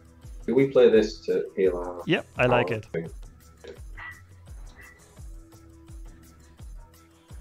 I mean, I really love the trappers. They're actually, I think it might be my favourite card in the game. But there's nothing more annoying than playing Bilgewater and having them stolen. And I do like what you're saying about the fact that it's kind of like thin the deck for us by 3 potentially to get to our stuff. And it's one of our biggest weaknesses of being rushed down. It's covered by this. So overall, it does make more sense, I think. Yeah, it's very close. It depends if you face more mid-range board opponents or if you face more like burn and Nexus health oriented opponents. I don't know. I can keep switching out. We can end the turn, by the way. We won't play the... yeah, I agree. Like, Trappers... oh, wow, good pickup. I really like Trappers as a concept, but they're like super good, for example, in the Ashe Sejuani deck, like in a tempo deck. But in a combo deck, it's like they accomplish one thing very efficiently, which is mid-game board control, but they also kind of act against the general game plan of finding your combo. So running them in a combo deck is a bit awkward, although it's a good card. I'll tell you what I'm thinking here is, do we use Harsh Winds? This. Or... Well, I wouldn't mind using Harsh Winds, actually. The reason... Well, it's kind of close. We haven't actually got lead like, for it. Our only way of losing is Atrocity, though, right? So, the thing is, if we use Harsh Winds, he can play Endure this turn, but we can open up with Icewell Archer next turn. You block the Spider for sure with the 3/3, by the way. I think I wouldn't use it, though. You wouldn't? No. The reason being, like, his only way of actually winning is... Endure. Endure Atrocity, right? Yeah. And us... Wait, that and us not finding lethal next turn. Yeah. So he would have to play Endure this turn. We open attack, he vengeances our Ezreal, and we don't find enough spells to finish him. That's pretty much the only way we lose. So I like just passing here. Like, if our next Ezreal attack connects, we just win straight up. Because it's 4, isn't it? So it's 4, 8 plus Ez, and we no, okay, not still pass though. Yeah, there's nothing for us to do here. What we really want is oh, gotcha. Get excited. That's what we want.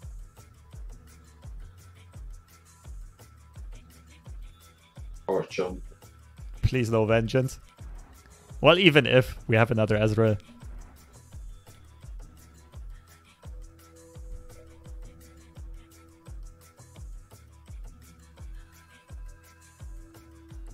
Okay. That's interesting. He's got Vile Feast. Yeah, but there's nothing we can do against it right now. If he kills Ezreal, we just play our second one.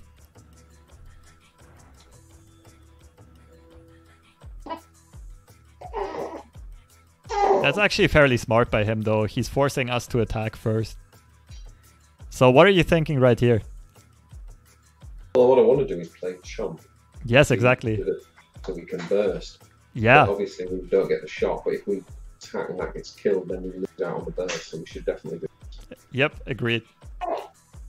Yeah. But if you count your damage in hand, how much do we have?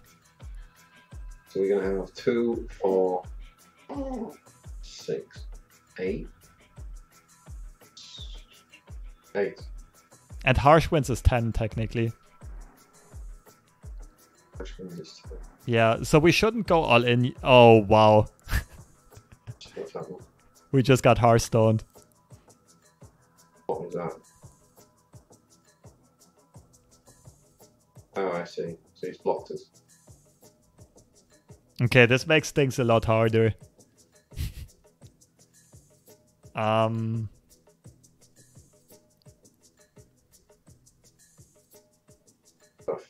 he got that off of this? Yeah.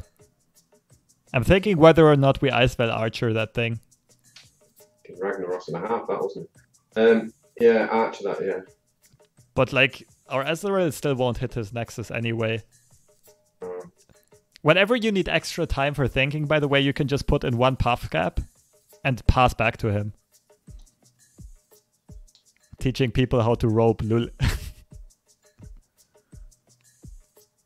Press OK. And press OK, yeah. So the initiative gets back to us.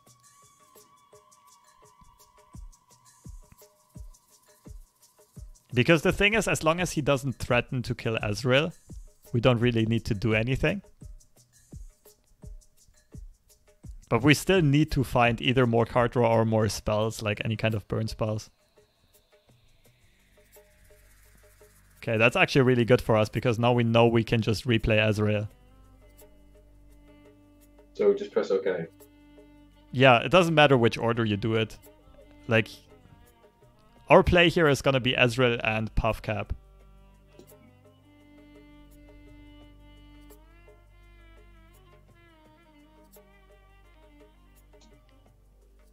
And I would not use the archer, I think. We're probably just passing it back here. I cannot believe that card. I can't believe that's the card he drew. Yeah, that is so that is some serious Hearthstoning right here. Some serious RNG.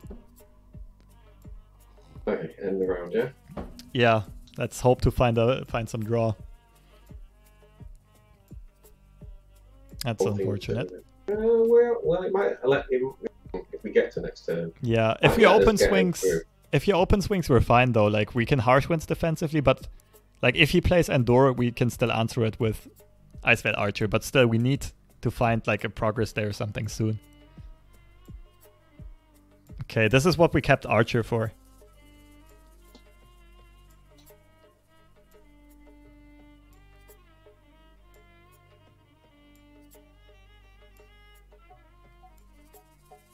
Yeah, this is very problematic now, though.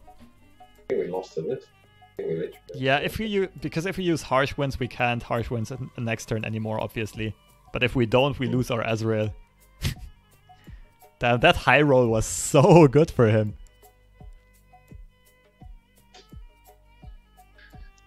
I think we've done, aren't we? So our best hope is just, like, him not holding Atrocity.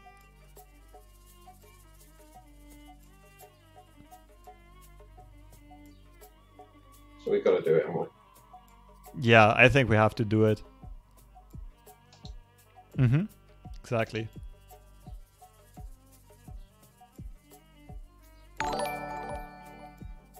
So actually, maybe there was an argument that we didn't use Archer there. Excuse me? If we didn't use the Archer and just used the Harsh Winds preempting the attack, we could have stopped that, and then we'd have gone down to... But the thing is, if we don't... Oh! It would have bought a turn. Yeah, you actually have a point. I didn't really... Yeah. That might have actually been better. We're all in, aren't we, on this turn now, basically. Okay. Yeah, we're lost. We probably lost this anyway. Yeah. Yeah, you're right, because we can open up with Archer next turn. We've played 2 Endure decks. Like, what's going on? I guess all the streamers are playing fucking Endure. Okay, we can still top deck Ezreal and hope he doesn't have Atrocity. Okay, that won't work. What gets rid of that? Yeah, it's something. Yeah, he basically he's just trusted, isn't he? Well, it's not done yet. We could get like Harsh Winds into second Archer. Yeah, I'd say we still have like a solid 0.5% of winning this game. Oh, I'm missing this guy. What were we saying about never being out of camp? Yeah, exactly. That did happen to me a few times in tournaments. So do we kill that? No, we for sure don't give him draw, because our only chance is him not having Atrocity yet. So we don't. Oh, okay. So we just.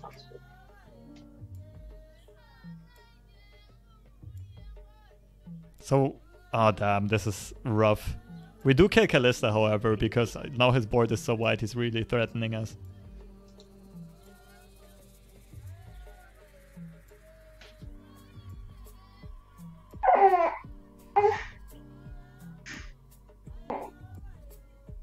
Battle Feast. It's going wide. All we're interested in is what we draw, right? Oh. Okay. Okay. Interesting. So discounted Harsh Winds actually does it. Ah, unfortunate. And we actually got the Archer if he hadn't have opened. Yeah, but he's just about always got to open attack here. Yeah, that's fine. We just have to take this loss. Yeah. Alright, tell you what, let's surrender there. And then, so I'll just call it a day in a minute anyway, but maybe we could just finish by having a little look at the variants with the Bilgewater and the Nox that you were talking about. Okay, yeah, for sure. So we can just if you have enough time, we can just build a TF Ezreal deck we both like from scratch. Yeah, from scratch. Okay, let's do that. So new deck. Okay, so the champions first of all. Yeah, regions. Bilgewater and PNZ. PNZ, right? Yeah, click the shop unowned button just in case. Oh, I have most of the stuff, but I can. Okay. I can make it if we need it. So, are we? I mean, obviously, Twisted Fate is a jack of all trades, isn't he? But are we really thinking the synergy with Ezreal being that he can target? So if the one that does 1 damage to everything, right? That would count as if he hits 3 targets plus the Nexus. That would count as 3. No, it doesn't. The gold card does. I think the gold card counts as a target, if I recall correctly. What's really busted with Ezreal is the card Make It Rain, the 2-mana spell. Because all of the targets count as targeted. Wait. I'm getting mixed answers in chat. Some say gold card counts, some say gold card doesn't count. Gold card is the stun, the do 2 exactly. Stun, right? Oh, so the other one doesn't count because it's not targeting it. It's literally just AoE. Is that right? Yellow card. Okay, so most people say gold card doesn't count. Yeah, they seem pretty sure about it. Deal 1 to all enemies and the enemy nexus. So those 1 on all the enemies does not level up S. No. So we're mainly looking at blue card then, right? Just looking for. Is that right? Yeah, well, Twisted Fate is also great for stabilizing. He's very good to like clear boards that go wide. That's why for sure go back up. We really need 3 Dreadway deckhands. Deal 1 3 times amongst randomly targeted enemies. So that's the difference. Exactly. That's one thing I do think is a little bit poor about this game, actually. I do think the explanations are a bit unclear, to be honest. Yeah. But some mechanics also make it that like explanation would be super hard. They're trying to keep the explanation super simple, right? But some mechanics are just super complex. And you don't want to have Yu-Gi-Oh! Type of cards where you read a book on a card, right? Yeah. All right, so go back down. Let's just add all the cards we consider putting in. So Thermal Beam, if you go back up. This is Thermal Beam. Yeah, it's a Thermal Beam. Parley could work. Anything. Yeah, just put everything in like as 3-offs and later we cut it down. Take it out later. Technically, Yabin Warned could work. It's a target. Which one? Yabin Warned. Exactly that one. Ye being warned. Ye, my bad. Ye being warned. Okay. Yeah. It's your Somerset Pirate. Alright, so because that says give an enemy vulnerable, so that counts as targeting as well. Okay. Alright, like rummages we want in there for sure, and we might want jury rigs. Jury rigs. When cast or discarded, summon a script. Have you never used this card before?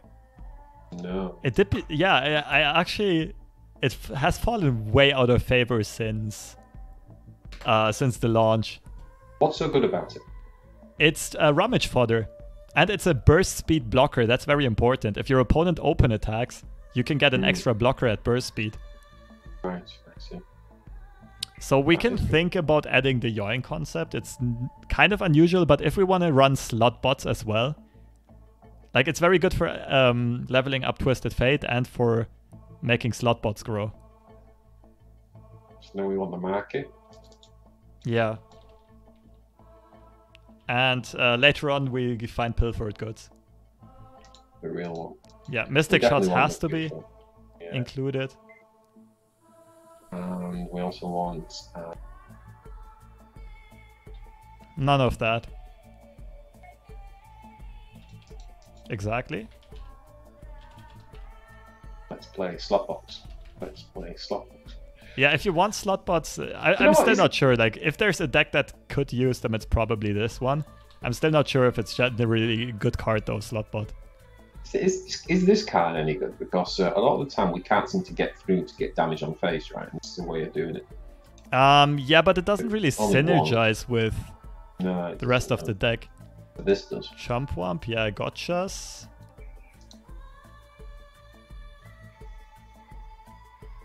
Have we actually got any? Got nothing that's there. Like, we've got no board presence. We're just gonna get run over. Yeah, but we have a lot of board clear. This makes sense, doesn't it? Yeah, Grifter and Sprayfin both kind of make sense for drawing. What about that? Does that level Ez? Which one? No, it doesn't. Deal 1 to all enemies. It's not targeted. It doesn't. It doesn't. If we want mid-game board presence, we could think about. Yeah, stream. That's good. Ja, ich hab dir Ding gerade Chase Hooper gezeigt. UC. Okay. Nee, aber doch, ich glaube. Das ist Sean O'Malley nur in noch. Geil. Muss ich nachher mal anschauen.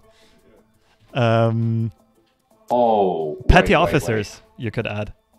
What about this here? Does that level Ez? No, it doesn't. And tell me, like, does it make sense? Does it accomplish any of our win conditions? Yeah, it would if it leveled Yeah, Ez. it would. Then it would be busted, yeah. But it's also a 6-mana card. We're looking for mainly cheap cards. Okay, this levels Ez. Yeah, but it's a 7-mana slow spell, which 7 mana for 6 damage. Do we? Half of his thing, right? It is half of his thing. Yeah. This is Riptide's just too good to not play. Yeah, Rex actually targets, right? The only problem being it's 8 mana. So I did found some Ezrealists on the side, like one of them does run Riptide Rex, most of them don't. Okay, what are we lacking here? We'll for sure need... a Guardian could be a good mid-game spells are in it. Yes, but you'll find like 1, we don't really have space in our deck. 2, by the time it would actually be good, you don't really need the mana discount anymore, you know? Yeah. Okay, so one thing we're lacking for sure is card draw from our own deck. We either want salvages or progress days in this deck. We got 2 progress days. Okay. Is Salvage a good card? I really don't like Salvage. Well, why is that a good card? I mean, I understand why it's good indeed, but...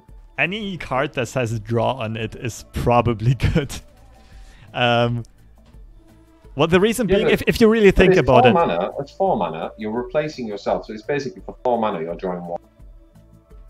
Well, okay, think about it this way. The tossing on this card doesn't matter in this deck, right? So you either have the chance of drawing 4 at the cost of 2 or drawing 3 at the cost of 5. So the average cost of drawing a card here is 2, and on progress day it's 1.666. The difference being this is a lot more versatile to use, right? Like you don't have to sacrifice a full turn to be able to draw. And I think it does actually get us. Do you know what I keep forgetting is that the toss thing doesn't toss champions, so it does actually get us.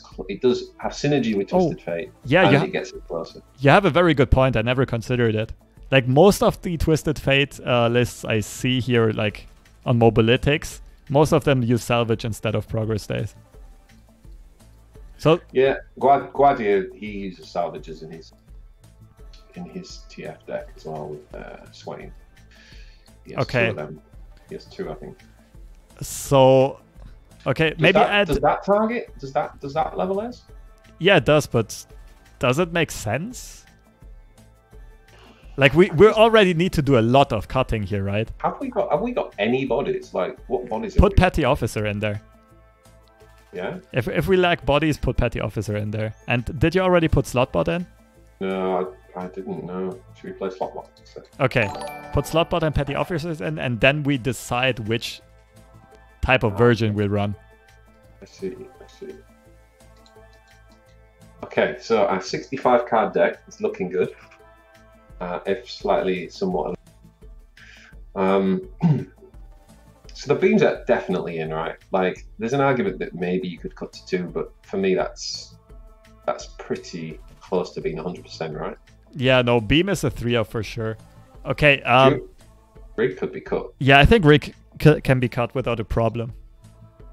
Like, Rig is a bit meta dependent. If we play against old school Bannerman, Rig is very useful.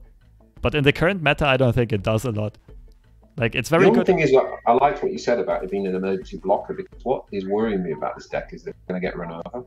Well, you'll actually find out, like, once we are done with cutting, you'll actually find out that it doesn't get run over so easily. Okay. The thing is... You think we call... Yeah, I like cutting all of them. The thing is, if we even have turn 1 answers, right? If we keep the parleys, we can trade their 1-drops on turn 1. We can thermal beam their 2-drops on turn 2. And we will end up with at least some minions, depending on how many and which ones we decide to keep. So, one big question is, do we want the Yoink package?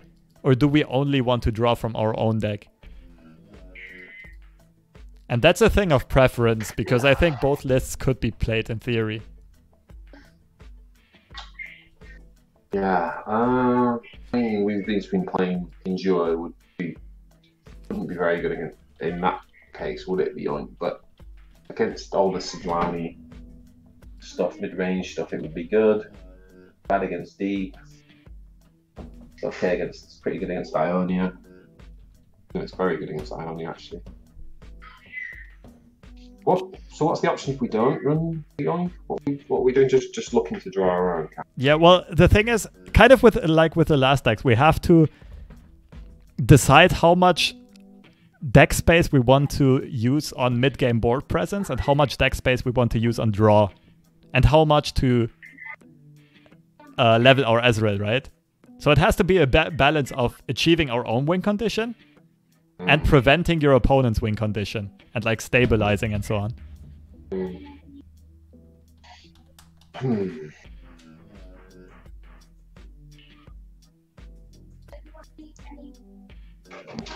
Maybe what if we just play like, should we just, do we want EB Wand? Do we want that slow spell? This is one of the first cards I would look at cutting. The thing is, it does accomplish two things, like it does draw and it is a target, but I'm not sure. Let's cut it to 1. Let's cut it to 1, and then if anyone that we're not 100% sure, let's put it down to 1. Okay. So my question here is, do we play like 1 or 2 black market and then 3 pilfered goods? Do we have to go in for 6? I think if we want, yeah, I think if we play the package, we just go 3 and 3. If we decide on keeping the package. Okay. If you want, we can look at cutting some other stuff first, though. Like. So do we want the petty officer? Because the petty officer doesn't. Oh, it synergizes with make it rains. Yeah, either that or you add a like. Oh, that was what you were worrying about earlier. Board presence, right? Yeah, it does have a lot of synergy actually in this deck. The more I think about it, Static Shock is good with that. It's good with Twisted Fate. Oh, actually, I actually think we've got so much damage in this deck that the kegs have better synergy. Mm-hmm. Because for draw we're doing like what? Mind you, we have got Twisted Fate. Like, I can just tell you right now, we for sure have too much draw in this deck. We have too much draw. I think we could get rid of... mind you, we don't have any protection. Yeah, but we don't really need elusive blockers if we have so many kegs and we have Static Shocks, Make It Rains, Twisted Fate, Red Card. We have so much removal for squishy elusives, right? This is like essentially 3 mana, isn't it? Yeah. It's kind of a Shadow Assassin, but you can't play it on turn 3. It also draws you a spell that costs 3 or less from your deck, so it's thinning. It's a thinning card in the sense that not only is it obviously drawing you the card, but also specifically getting you the spell, so it's either to support Ez, or it's getting you closer to Ez and Twisted, right? Don't get me wrong, it's generally a good card, but I'm not sure if we'll have space for it here. No, we might not. Do we want 3 progress days that we didn't do? I'm not sure if we want any. Like, the thing is, we need to decide on salvage or progress day. I think we agreed, didn't we, after discussing the toss mechanic, that we think salvage is in. Yeah, so salvage is in. In this deck, yeah, I think I prefer salvages. This deck is going to play a lot faster than the freeze deck. You'll find that out. One more thing, look at your allegiance odds. So go back up, look how many PNZ, how many. How do you look at that? Sorry? You scroll all the way up. Oh, there, right. So we probably don't want the allegiance, the Yordle Grifter. Oh my God.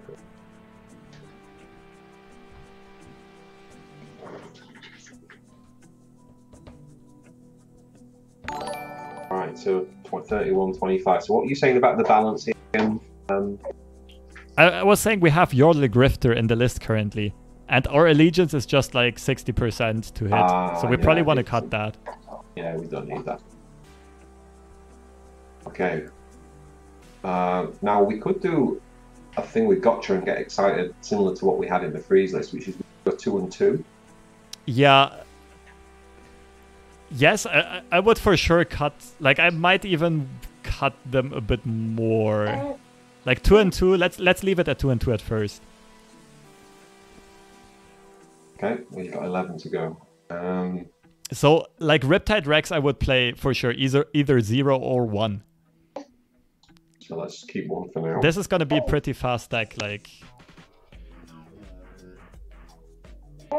as in we're gonna level. It's gonna be fast. We're gonna level thingy fast. Mm-hmm. Such a shame Twisted Fate doesn't level. Yeah, but it's still, trust me, once you play this deck, you'll realize it's such a good card. It's crazy. So one way we could go here, if we cut the whole Yoink package and the one-offs, we'll already be like at a playable deck more or less.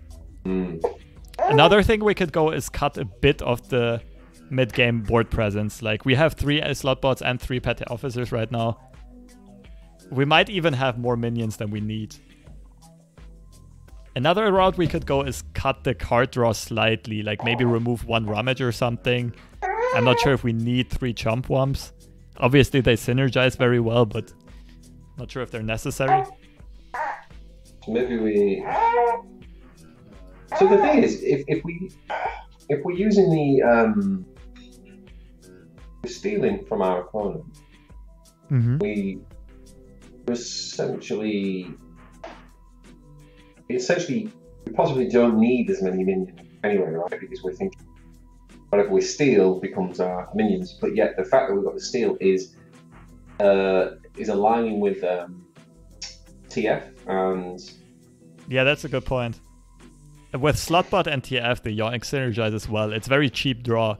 But the thing is, it doesn't get us closer to the Ezreal win condition, right? Because we don't draw from our deck. So we need to, when we cut the more cards, we need to keep in mind, is our main purpose, is our main goal going to be consistently getting the Ezreal win condition, or do we want to focus more on the side win condition, like the additional win condition of Twisted Fate and Slotbot? I think it's the... I don't know, what do you think? I think it's the Ezreal win condition. That's the whole reason we're playing Ezreal, really. Otherwise we do a much better version of Yeah, I don't mind it, but in that case we should cut all 3 merchants and all 3 pilfered goods.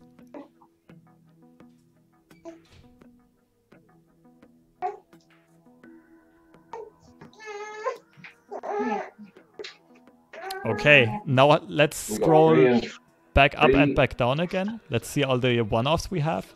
So Yaben Ward. You could cut 1, but like Parley is gonna be pretty good in this deck, especially if you have kegs. Not gonna lie. I would for sure cut Yaben Warned here. Alright, let's scroll down and have another look.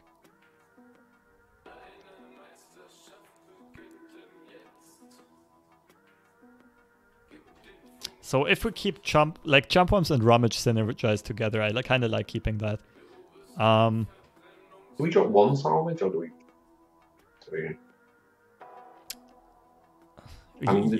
I'd probably cut 1 of the draw cards. Either cut 1 salvage or cut the last progress day.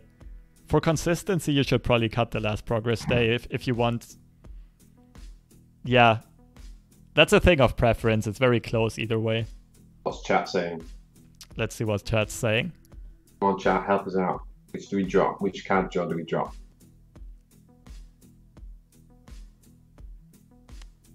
What scenario does progress day? Is progress day better? Like, excuse me, what did you say? I'm trying to think of the scenario we're going to be in where progress day is better for us than salvage. It can happen, but like a top decking war, isn't it? Yeah, it's pretty much just the extra value of having one more progress, of having one more card drawn. But like in most mid-game scenarios, you kind of rather want salvage, yeah. And this deck usually shouldn't run out of cards in hand that often. I think we've got a lot of draw. Got one to potentially 4 there. We got another 3 there. We got the salvage there. It's got a lot of draw, hasn't it? Yeah. In fact, yeah, I don't think we need to steal enemy. Yeah. Okay, so the cards I would cut, like we need to cut 2 more cards. The card I would look at is like a petty officer, maybe a parley, maybe a rummage. But rummage kind of synergizes with so many cards. I probably wouldn't cut that. I wouldn't mind cutting either a gotcha or a get excited. Have we got that much removal? Well, you'll find out that like Make It Rain and Twisted Fate red card is insane removal with all the kegs we have. So I'll get rid of 1 gotcha. What was the other one? And the other one is a bit of like thing of preference. Like this list is not that reliant on Get Excited as finisher. So you could cut 1 Get Excited, you could cut 1 Parley, you could cut the Riptide Rex, you could cut the Spray Fin. Still Parley for now.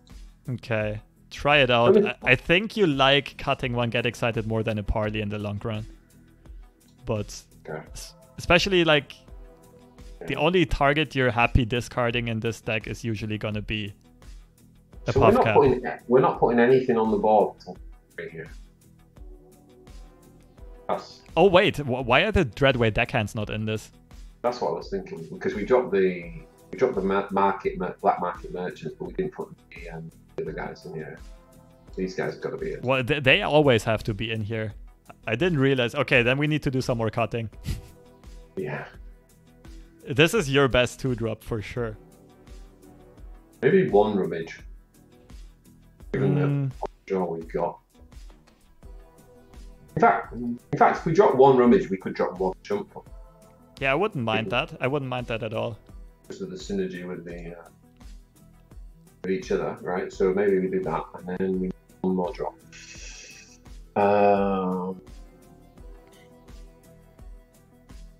Yeah, so the last card I would look at cutting is... Yeah, okay, so probably either one of the one-offs or 1 Petty Officer. But having said that, like Petty Officer is probably going to be pretty good in this deck on average. I think so. And because also we have so few early game minions, literally we've got Dreadway deck if we draw it. And then it's turn 3 Slotbot or Petty Officer. Yeah, but you have quite a bit of early game removal. It's true. Don't undervalue that. Like you'll usually be stable. Can we get rid of this one? Yeah, we can. It's like it's honestly not a bad card in this deck, but I think it's quite good having the one.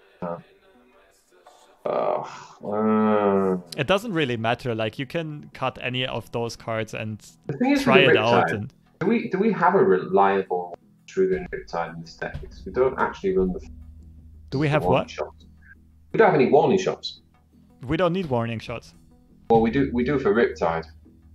Well, we have Static Shock, we have Parley, we have Make It Rain, we have the Zap Spray Fin at the current moment, we have Ezreal as elusive to activate it. But on turn 8, it's difficult, isn't it? If you've only got the 8 mana. Well, yeah, but there's no way we're main decking warning shots in this. So that's what I'm wondering, do we drop the Rip? Or is it kind of a... Like, Parley is a very good activator for Rex, don't forget that. You can just, like, Parley your opponent's Nexus, right? For 1 mana. It's just not going to be burst speed, but slow speed.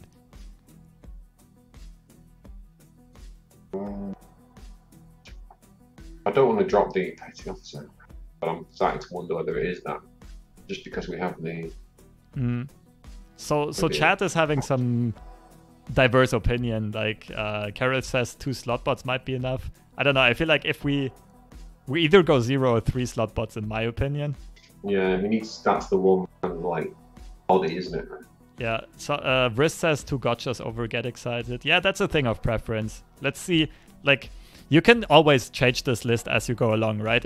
Depending on what you're currently facing. If you feel like you're missing reach, you go put more get exciteds in. If you need more removal. But I do agree, gotcha, like with the amount of card draw we have, you get it discounted quite a lot.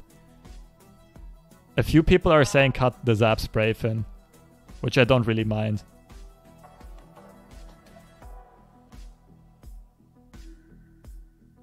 How did Slotbot make it the whole way? It's actually like a solidly statted mid-game card.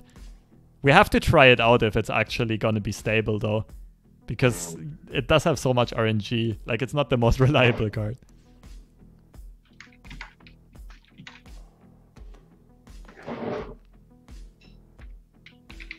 But quite a few people were saying cut 1 Slotbot. But you can try that out later. Because then we get... you know what? The thing is, right, I can see that argument because we were discussing dropping the petty officer.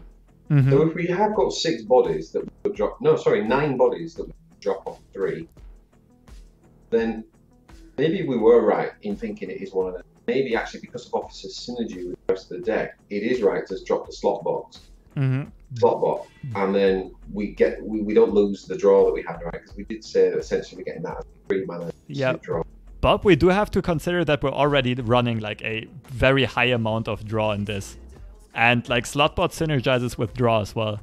I mean, we have 3 rummages, 3 salvages, 3 static shocks, and the Let's try it. Yeah, I don't mind it. Let's try it as that.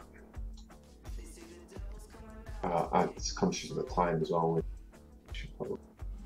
Yeah, if you want, we can try it next time, but I don't mind like going into 1 game. That would be fine. Let's do 1 game.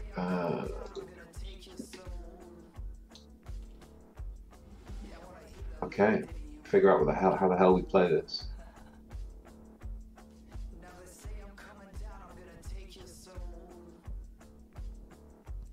Okay, we're running into hyper aggro, but we might actually be fine against this. Do you know what list that is? Oops, I don't think I do. No, I don't think I know the list, but I am imagining it's got a lot of spiders in it. It's elite. Yeah, so Swim kind of popularized it earlier. It basically only runs 1, 2, and 3 drops. It runs Curse Keeper, Ravenous Butcher. Okay. So in that case, I would get rid of that and definitely keep Parlay then. Yeah. Do we keep Static Shock? That's a close one. This deck also runs Make It Rain, so I would probably cut it. Like, I would kick it. There are a lot of better answers we can find, although Static Shot is okay. Oh no. That's a weird hand. Oh no. Oh god. Oh, this might save us. Yeah, but you'll find out, like, the way this deck plays, it has so many answers to your opponent's early threats. It's also kind of fun to play, I have to admit. Yeah, it looks interesting. I'm just trying to figure out how the hell, like, we don't. The only thing is, do we actually have much burn? That's something we didn't really talk about much. But Ezreal at the beginning, we never really talked about the synergy with him. We definitely parlay that, right? Yeah, for sure.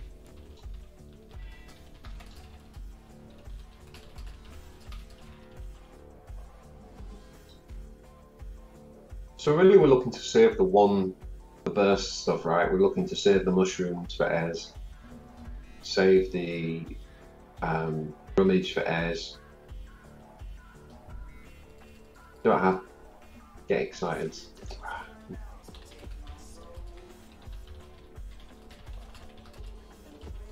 Well, unfortunately, not much we can do in this very situation.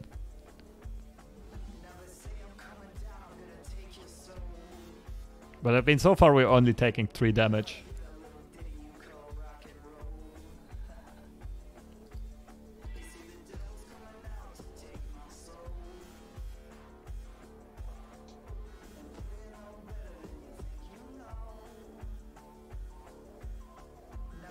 Does he run trans thingy? Transfusion, yeah. It runs 3 disciples, 3 demolitionists, and 3 transfusions. We can't really.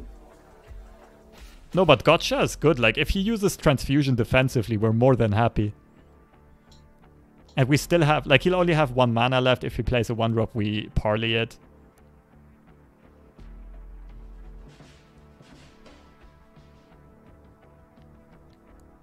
Oh. I definitely don't parley here, do we? Like, honestly, I wouldn't mind the parley. We have Static Shock for other 1 health units. Like, the most important resource in this match is our Nexus health, right? Our health, right, yeah. And even 1 health might matter. Yeah, that is true, yeah. Now, we obviously don't know if he open swings. Like, if he does tend to open swing, parleying right here is better. If he doesn't, then it might have been better to keep the man. Okay, so we did a nice play. Gotcha. Yeah, pretty straightforward gotcha.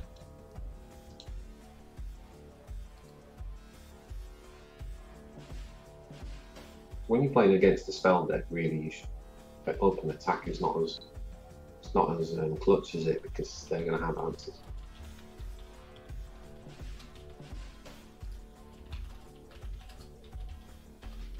He's already attacked, right? So I'm just passing. Is this drop? Is this finally the?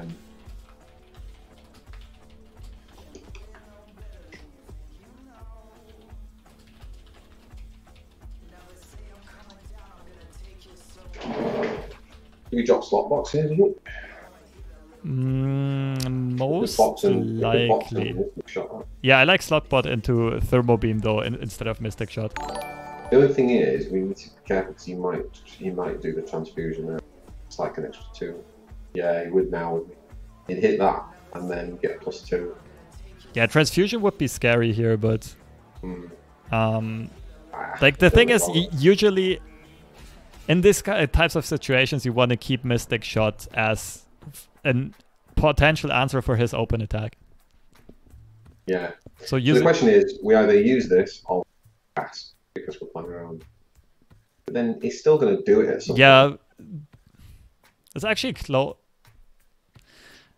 I'm thinking if, like, transfusion on his open attack is going to equal 4 damage. Transfusion here is going to be...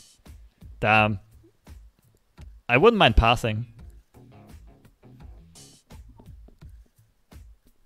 Another thing we need to consider is he still has Noxian Fervor mana up.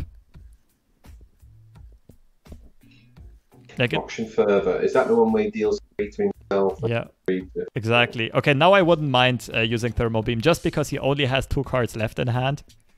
The chance of him being able to hold Transfusion just went down. And he can't Fervor anymore. Like against aggro, we can never play, like against super hyper aggro, we can never play super safe, right? We can't play around all their cards. Otherwise, they just overrun us. See, that's why it's really good to keep Mystic Shot defensively. We need Slotbox 3/3. Oh, 3.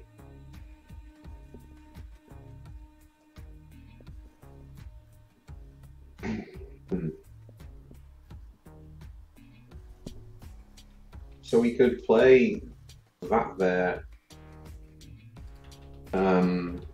Mystic Shot the 3/2, and then Static Shot.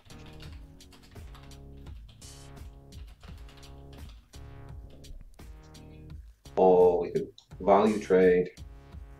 I think I like the value trade here because we're probably going to have to survive another one of his attacks, right?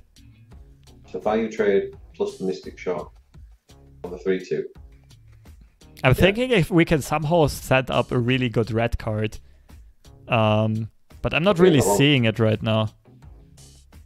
Yeah, I think the way you... Yeah, do it. Yeah, I like it. Playing that as well? Nah. Oh. Also, be aware that like now that we ran out of time, our next timer is going to be very short. Okay. Did we just drop the Slotbot? Yeah. I like Slotbots in this deck. There's a, like you said, there's a lot of there's quite a lot of draw. Yeah. I think it does have synergy. I know it's not. It kind of is advancing the Ezreal. Yeah, I'm not gonna lie. On paper, the card should be pretty good. Like, it looks really good. The only thing it's very inconsistent because it can happen that it goes to like 7 attack, 1 health. Yeah. Good old German joke, by the way. 7-1. I hope no Brazilians in chat. But yeah, I'm not sure if the inconsistency actually makes it devalues its stat line. We drop Ez here. We could for sure. How many ticks does he add? How many what? Ticks for leveling. How many targets is Ezreal led? Oh, Ezreal, sorry. 6 out of 8. So if we played... I think we should not pass here. I don't mind either. Like, Twisted Fate blue card will also be good, but Static Shock already draws a card and levels Ezreal. I kind of like playing Ezreal.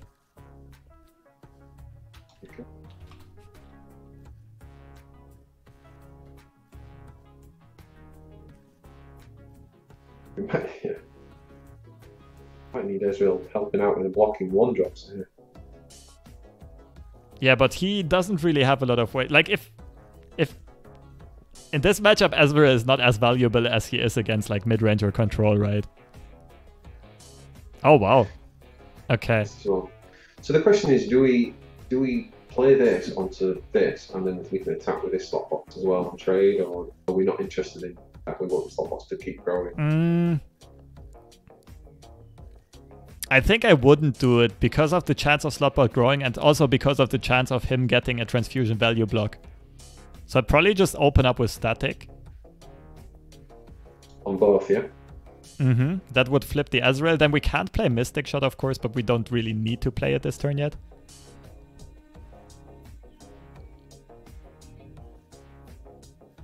I'm thinking... The other line we could have taken, which would have been really good as well, would have been Twisted Fate blue card. Then swing, and we still have the 2 mana available for... Okay. We don't have any heal in this deck, do we?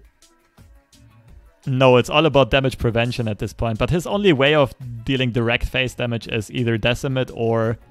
well, Decimate Fervor or Disciple. Well, I guess Demolition is over. Yeah. Slotbot or not? Oh, probably not. Like, next turn, we can set up a very scary open attack if he doesn't put anything on board. If we go gold card into Make It Rain.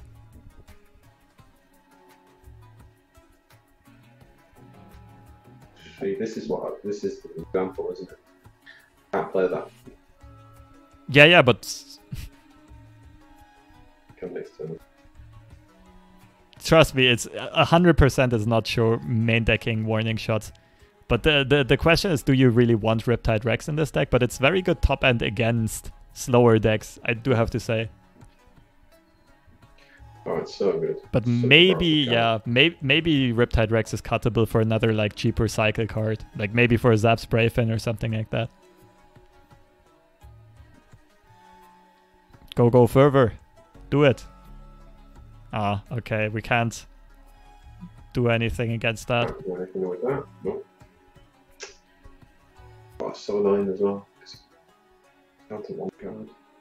It's a really good place.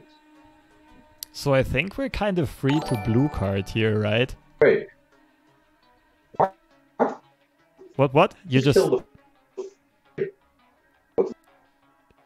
Sorry, you're a bit choppy right now, your voice. How did he kill the Abomination? That was actually a good play by him. Why he killed the Abomination. He knows we run 3 Static Shocks and 3 Make It Rains.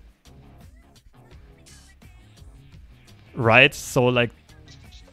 Are you still with me? BJ? Okay, David, looks like BJ is having internet struggle. Sorry, you're breaking up. What do I play here? Okay, I like twist, either pass or Twisted Fate blue card. I kind of like the blue card. Just because it gives us additional removal, maybe. Like, we could find a gotcha or something. No, we already used both, right? Well, that's removal as well.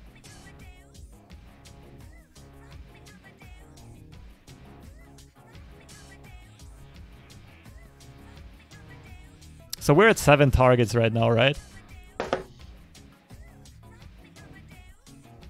We're for sure passing here. Yo, Nick, how you doing? The thing is, we could actually clear the board and have an open attack. Yeah, we could, but that opens us up to getting furthered and dying on the spot. The thing is, most likely next turn, we just go make it rain into Riptide Rex and the board is clear, right? Still, that doesn't change anything. Like, we're playing around further right now. That's his win condition.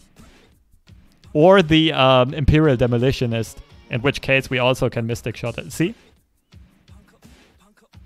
Now Mystic Shot make it rain, and we most likely win. 75%. We do that first. It doesn't really matter. You have to play both cards anyway. Oh, yeah. Aaron Jesus.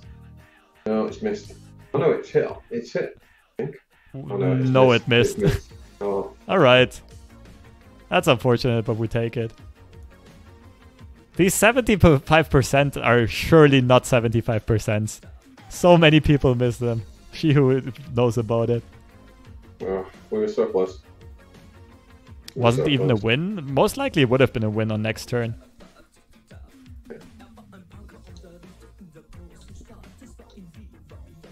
Yeah, it happens. Yeah. Alright, cool. I'll have to play around with it.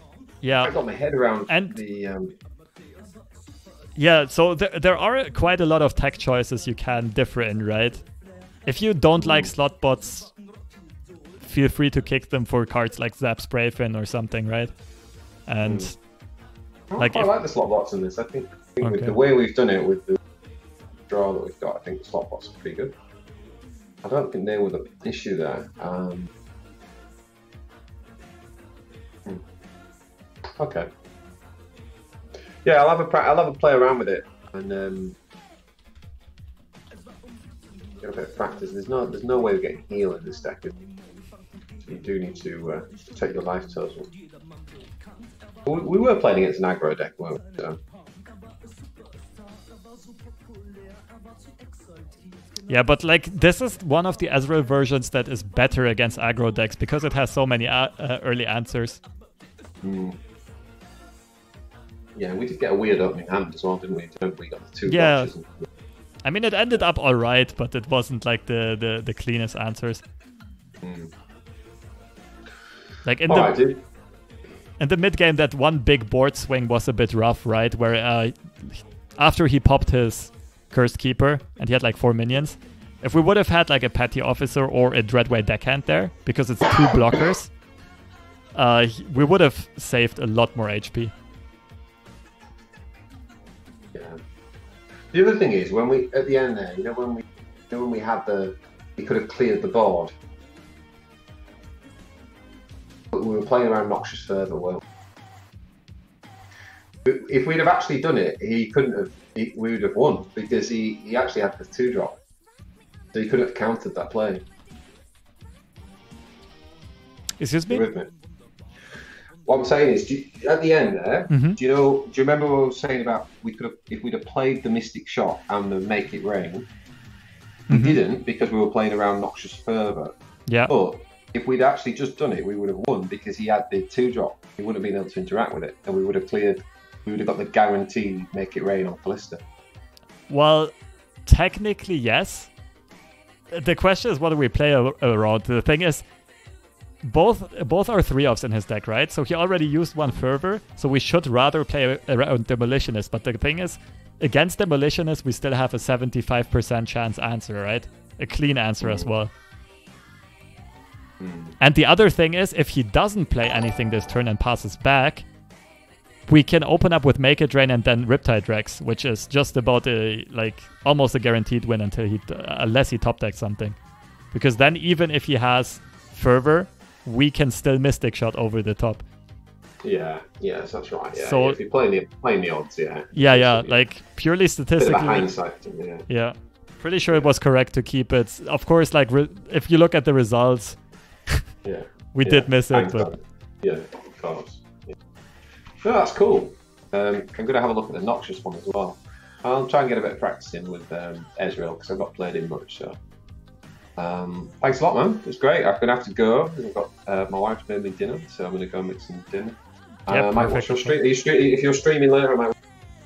Yeah, so I kind of have to go as well. I'm gonna come back in like 2 hours though. Like I have to do some real life stuff. I cook dinner as well, and then I do another late stream. Cool.